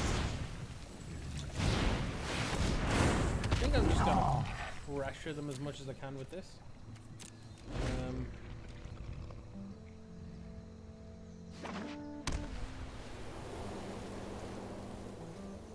Yeah, we'll see how this goes.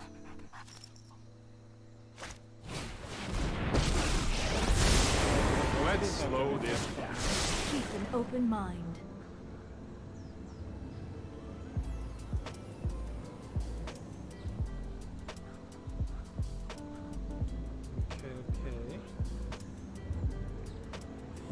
Okay.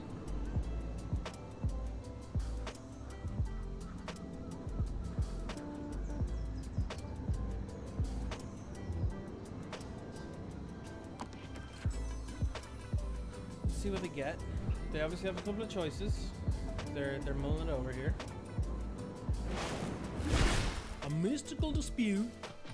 That's actually reasonable. Not god awful, terrible. The fact that they have picked up Teferi. Have they? No, they haven't. They just haven't done it. ECD. Yeah. Alright, that removes our big threat. That's bad. That's bad. Let's try this. Yeah, they've kind of just drawn perfect cards.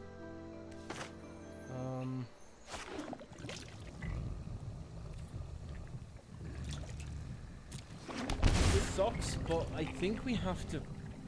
Oh, if we bounce that Narset, they're just gonna get so much more value.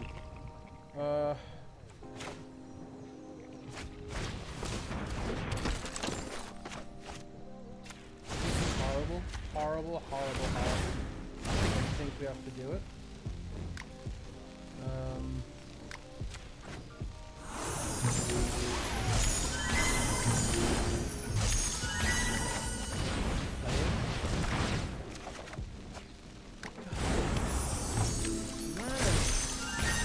Jeez.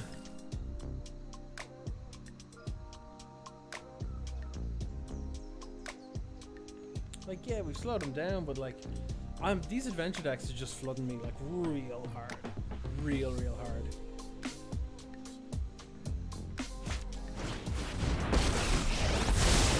I am not going to sit this one out.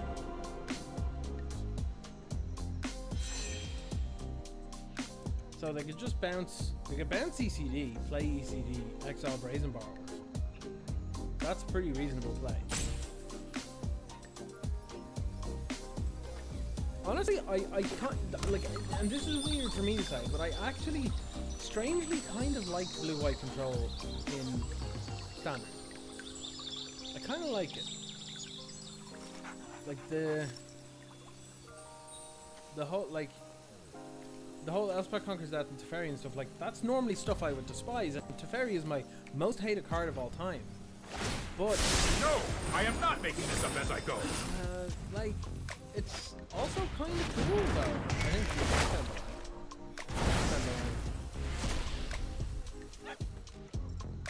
they do lose to Fairy now, at least, but like, what does that matter when I'm drawing all land?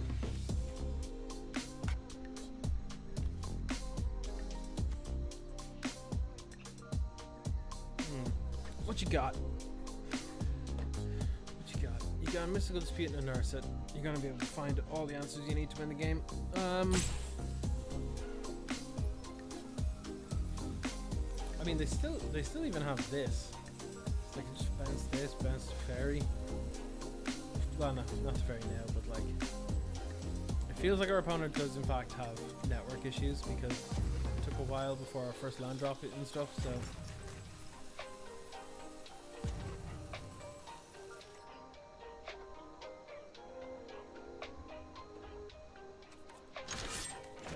Boop Teferi.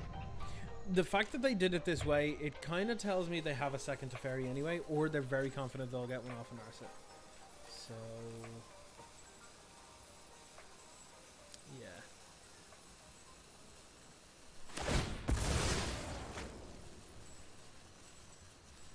Okay, opponent. That's according to plan. Okay, enter tapped and pass.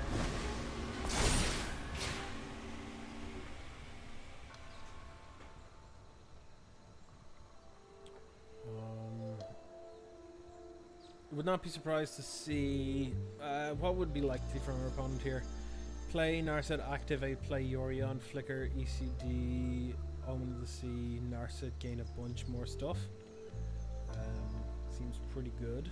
Seems pretty good. If you wish to surrender now, meditate and prepare. Oh, they whiffed. Ooh. Interesting. Very interesting.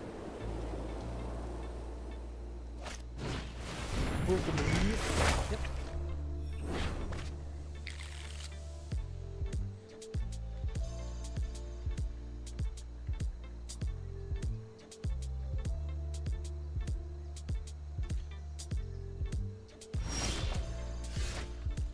I mean, this is decent. The chances of them having counter spells unbelievably high, but we gotta make them have it, right? We gotta make them have it. If they counter this with an absorb, I'll concede. Or a Dovin's Veto, for that matter.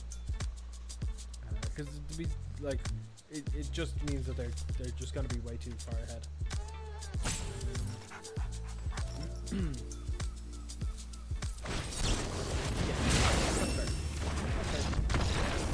Let's go. Run it back. Like at that point, you're so low chance to win in terms of percentages that it's actually fine. Honestly, I'm not really changing anything here. I could see bringing in the negate over like. Actually, no. It's not even bothered. Just run it back. Yeah. Just running it back.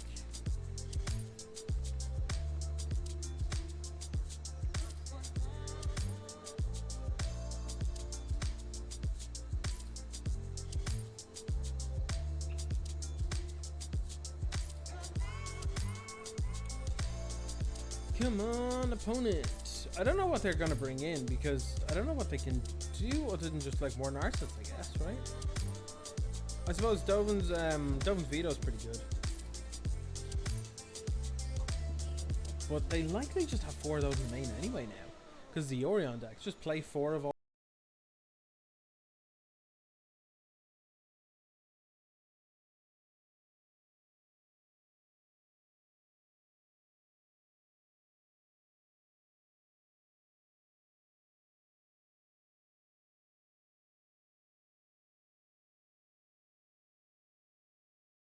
More.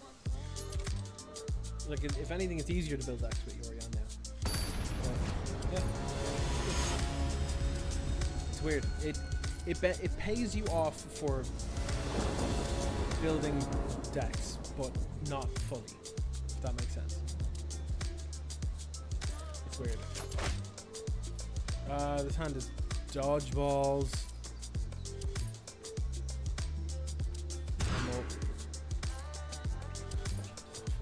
Oh, so terrible. I'm picturing a forest, I guess.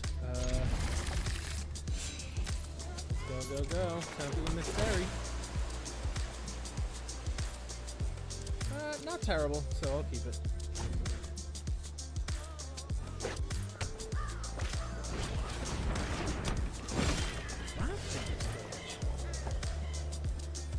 Do I have anything that gets impacted with that?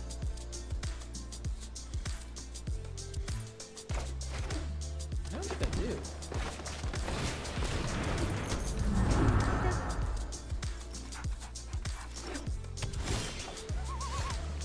I cast spells from graveyards in it. Yeah, no, I don't think that actually does anything against him, so... Ooh. Unless I'm missing something. Am I missing something? Looks like something's up here.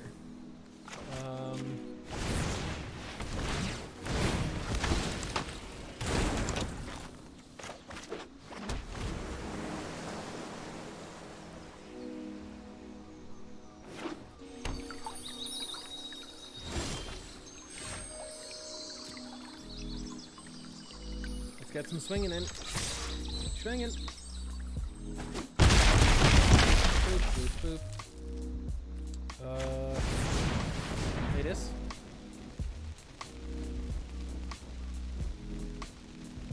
Their mana is borked right now. Absolutely borked. In a 2-color deck. They have a Fable Passage that when they crack it, it'll have to go for a Plains. It'll come in tapped. The Castlevania came in tapped because the other land they had was a Field of Ruin. Possibly some of the worst mana I've seen in Standard in a long time. Yeah. It's fine.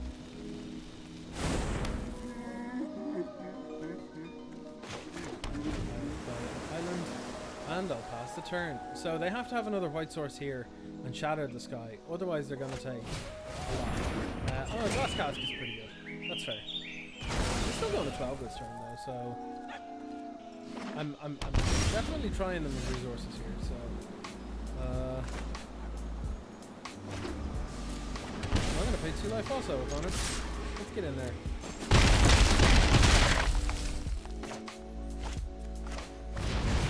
Let's play this. Go ahead. I basically lethal on board. This feels good when it has the aggressive starts. It's when it's sitting there and getting all dirtly and your opponent's like really pressuring you and you're like, I need to do something other than draw cards. That's when this doesn't feel great. But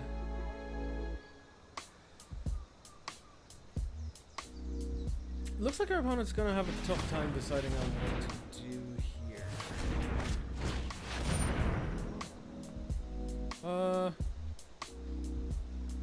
Yeah, that's fine. I'll just do this one.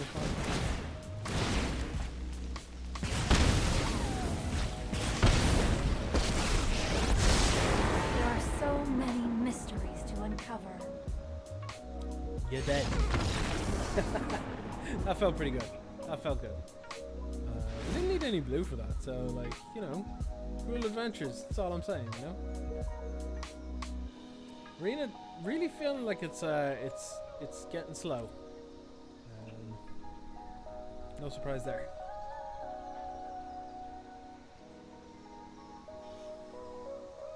So that felt okay. Mostly because we didn't really get interrupted much there. So, and our opponent's mana, to be fair, like I said, it was borked. It was awful. So, not really shocked by that.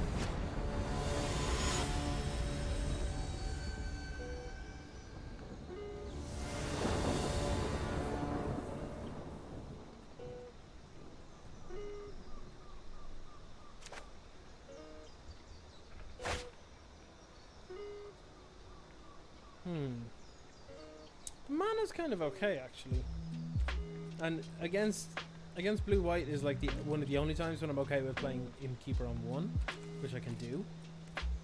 So yeah, I'll keep.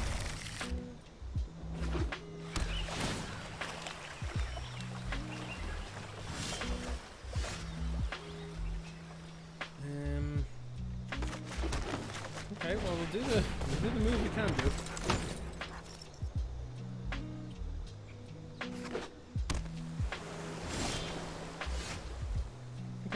Timely land. A timely land. I'm gonna shock this.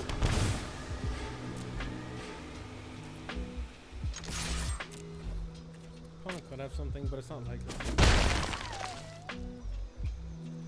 I'm going to...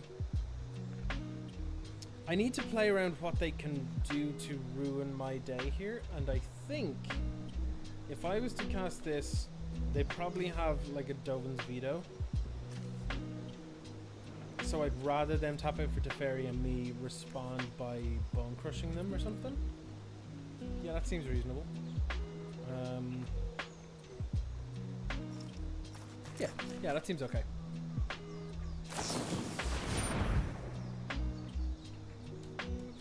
Okay. Moment of the Sea is fine.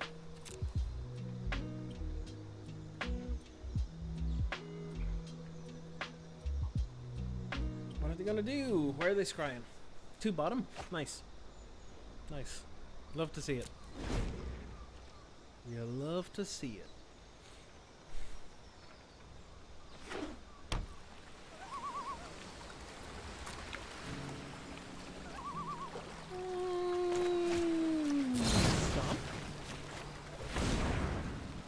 stamp it.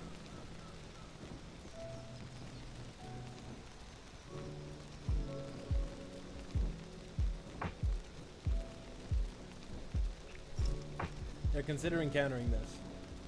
They're considering countering with like probably an absorb maybe. Ether Gust. Oh, okay, okay. Will I take it? I think I will. Yeah. Because I just get the mountain beanstalk giant. Get a forest? Actually, this is okay. Get a forest. Play Heart's Desire. Oh, Arena is tanking right now. Now, if they play Teferi and bend something, if the Teferi still dies the next turn, so that's pretty good. It means they get minimal impact out of it. So, I'm kind of okay with that.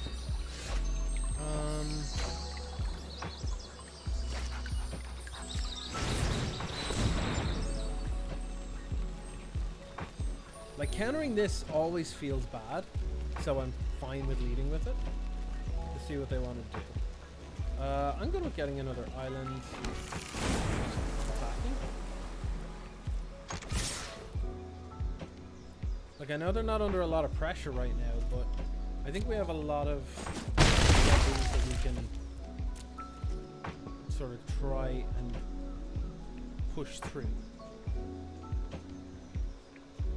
You know, like if they have a couple of counter spells or a wrath or whatever, we still have a lot of resources available. So I'm okay with it. Yeah, it's fine.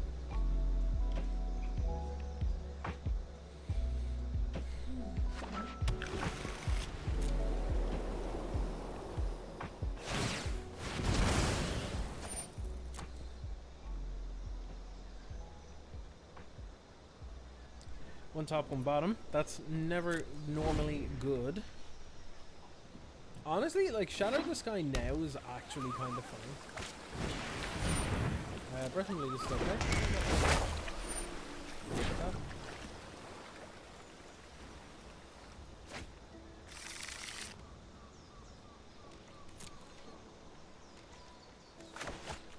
It's gonna be mana efficient. Stamp him. Stamp it.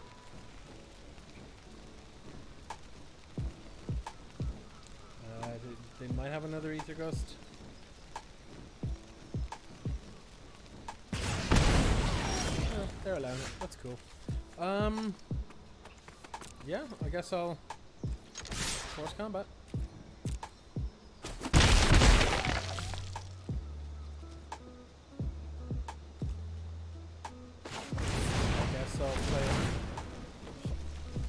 What the hell kind of way is this to tap it? Oh, okay. Cool. That's probably just dwarfed me entirely here. Unless I draw an untapped green source, which I did, which is cool. Well, that was insanely lucky. Yeah. Oh, that was ridiculous. I was about to freak out at the auto tapper, which I still probably should because it wrecked me so hard there. But I guess like it's so hard to program it so that like, oh well, I'll leave a green open in case you draw an untapped mana source, and then you can cast this other spell. It's not even in your hand; it's in exile. And then like I'm like, okay.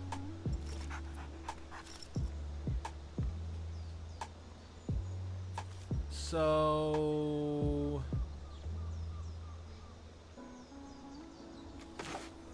I bounce this. If I want to counter that, that is freaking cool. I don't think they do.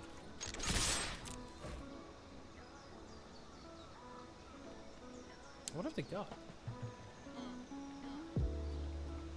What is it that they can have? Oh, Ether Ghost. Oh, sure. Do I want another Love Struck Beast? I mean, it's a bunch of threats.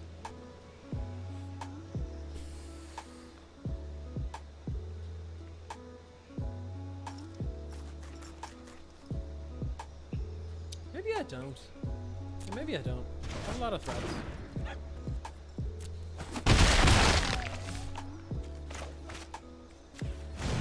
There's one more.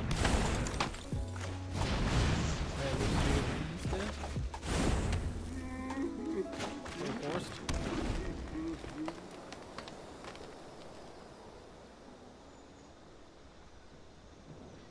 If they have like a glass casket or something like that, that's fine, but like here's where we're kind of starting to get to a choke point for our opponents, I think, where like they have to have a big swinging answer like a sweeper right now. Otherwise, like they're gonna try to answer one thing, they're trying to answer another thing, won't get there.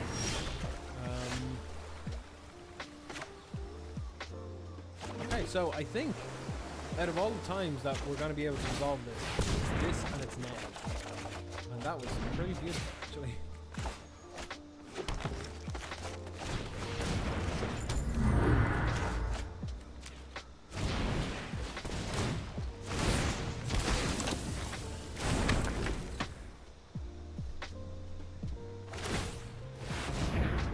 Yeah.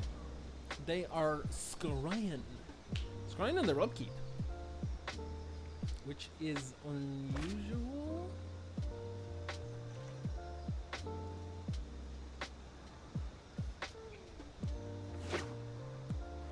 Planes. Pass. Weird. Okay. Combat, I guess.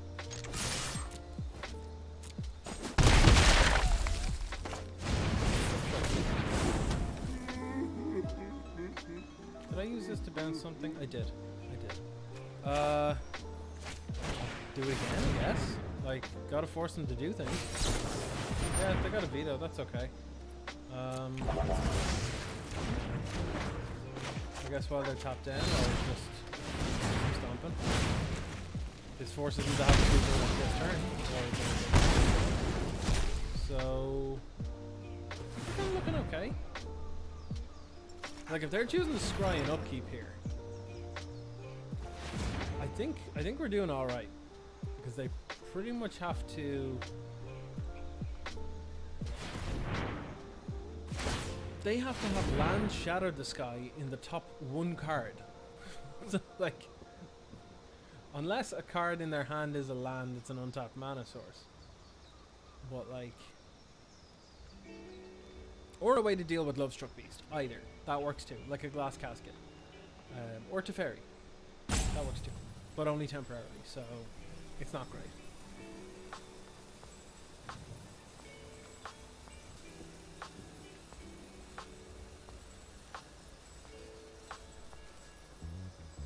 Lucky Clover, hell of a card. Hell of a card. Really enjoy it. 2 on top. Ooh, they found some answers. Last casket, yes, that works. That tells me they've a Shatter the Sky on top. Alright, well. Yes, I will protect the virtue of this world. The land shall conquer you.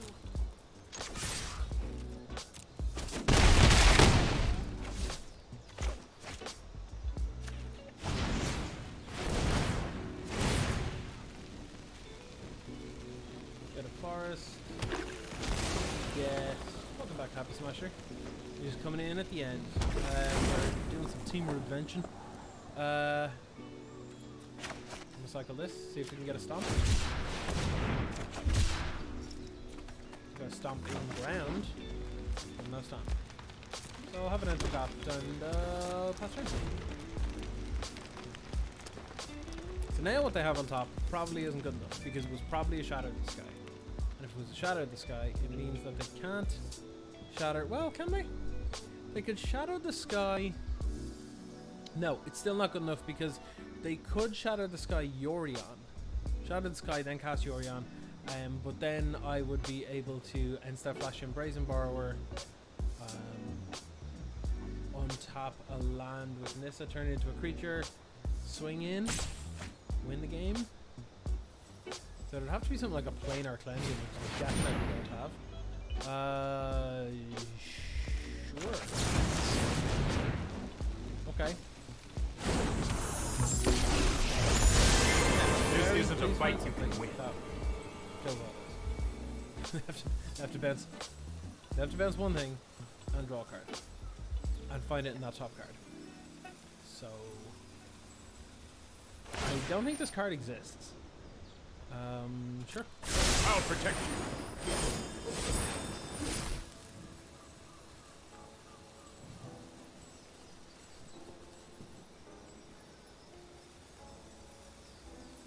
What you got? What you got? What you got? Are they roping? Are they roping us instead? Okay.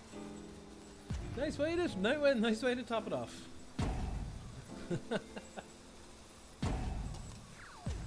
Nice way to top it off.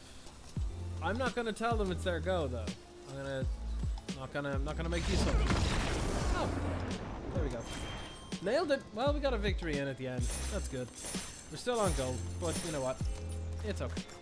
It's okay. I enjoyed it, honestly, because like you can tell, you know, like I try to. It's hard to keep spirits up when you know you lose a lot of games, and it's been all kind of salty and stuff, and you know, kind of sucks. But with these two decks, I've been enjoying them quite a bit. So even though I lost a hell of a lot of games, I still had fun. So I didn't feel like it was a total waste, which is good. And like that's the goal. That's the aim for like most people, is to like enjoy what they do when they're playing games. So for me, it seems that like particularly Golgari Adventures, this is a pet deck of mine for Standard, and I'm probably going to continue to use this to climb the ladder because it's just so much fun. It's just so enjoyable. It can come back out of nowhere. It can win games out of nowhere. It's got all sorts of fun in it. So I think I'm going to keep playing with this. I really enjoyed it. Really enjoyed it. Team Adventures less so. There were a lot more decision trees, and it's arguably the more powerful deck. Actually, it's almost definitely the more powerful deck for sure. But you know, it's really sweet though. It's really sweet. How many Croxes do I have? I think I've only got like one, maybe. I haven't really focused on Croxa, to be honest.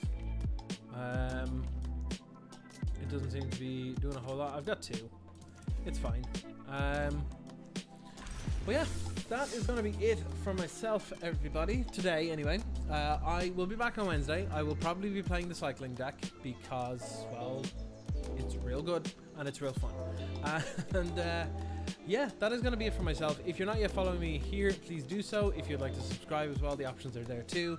You can do it with Amazon Prime. If you have it, you can do it for free. You can also follow me on YouTube or subscribe to me on YouTube. Follow me on Twitter.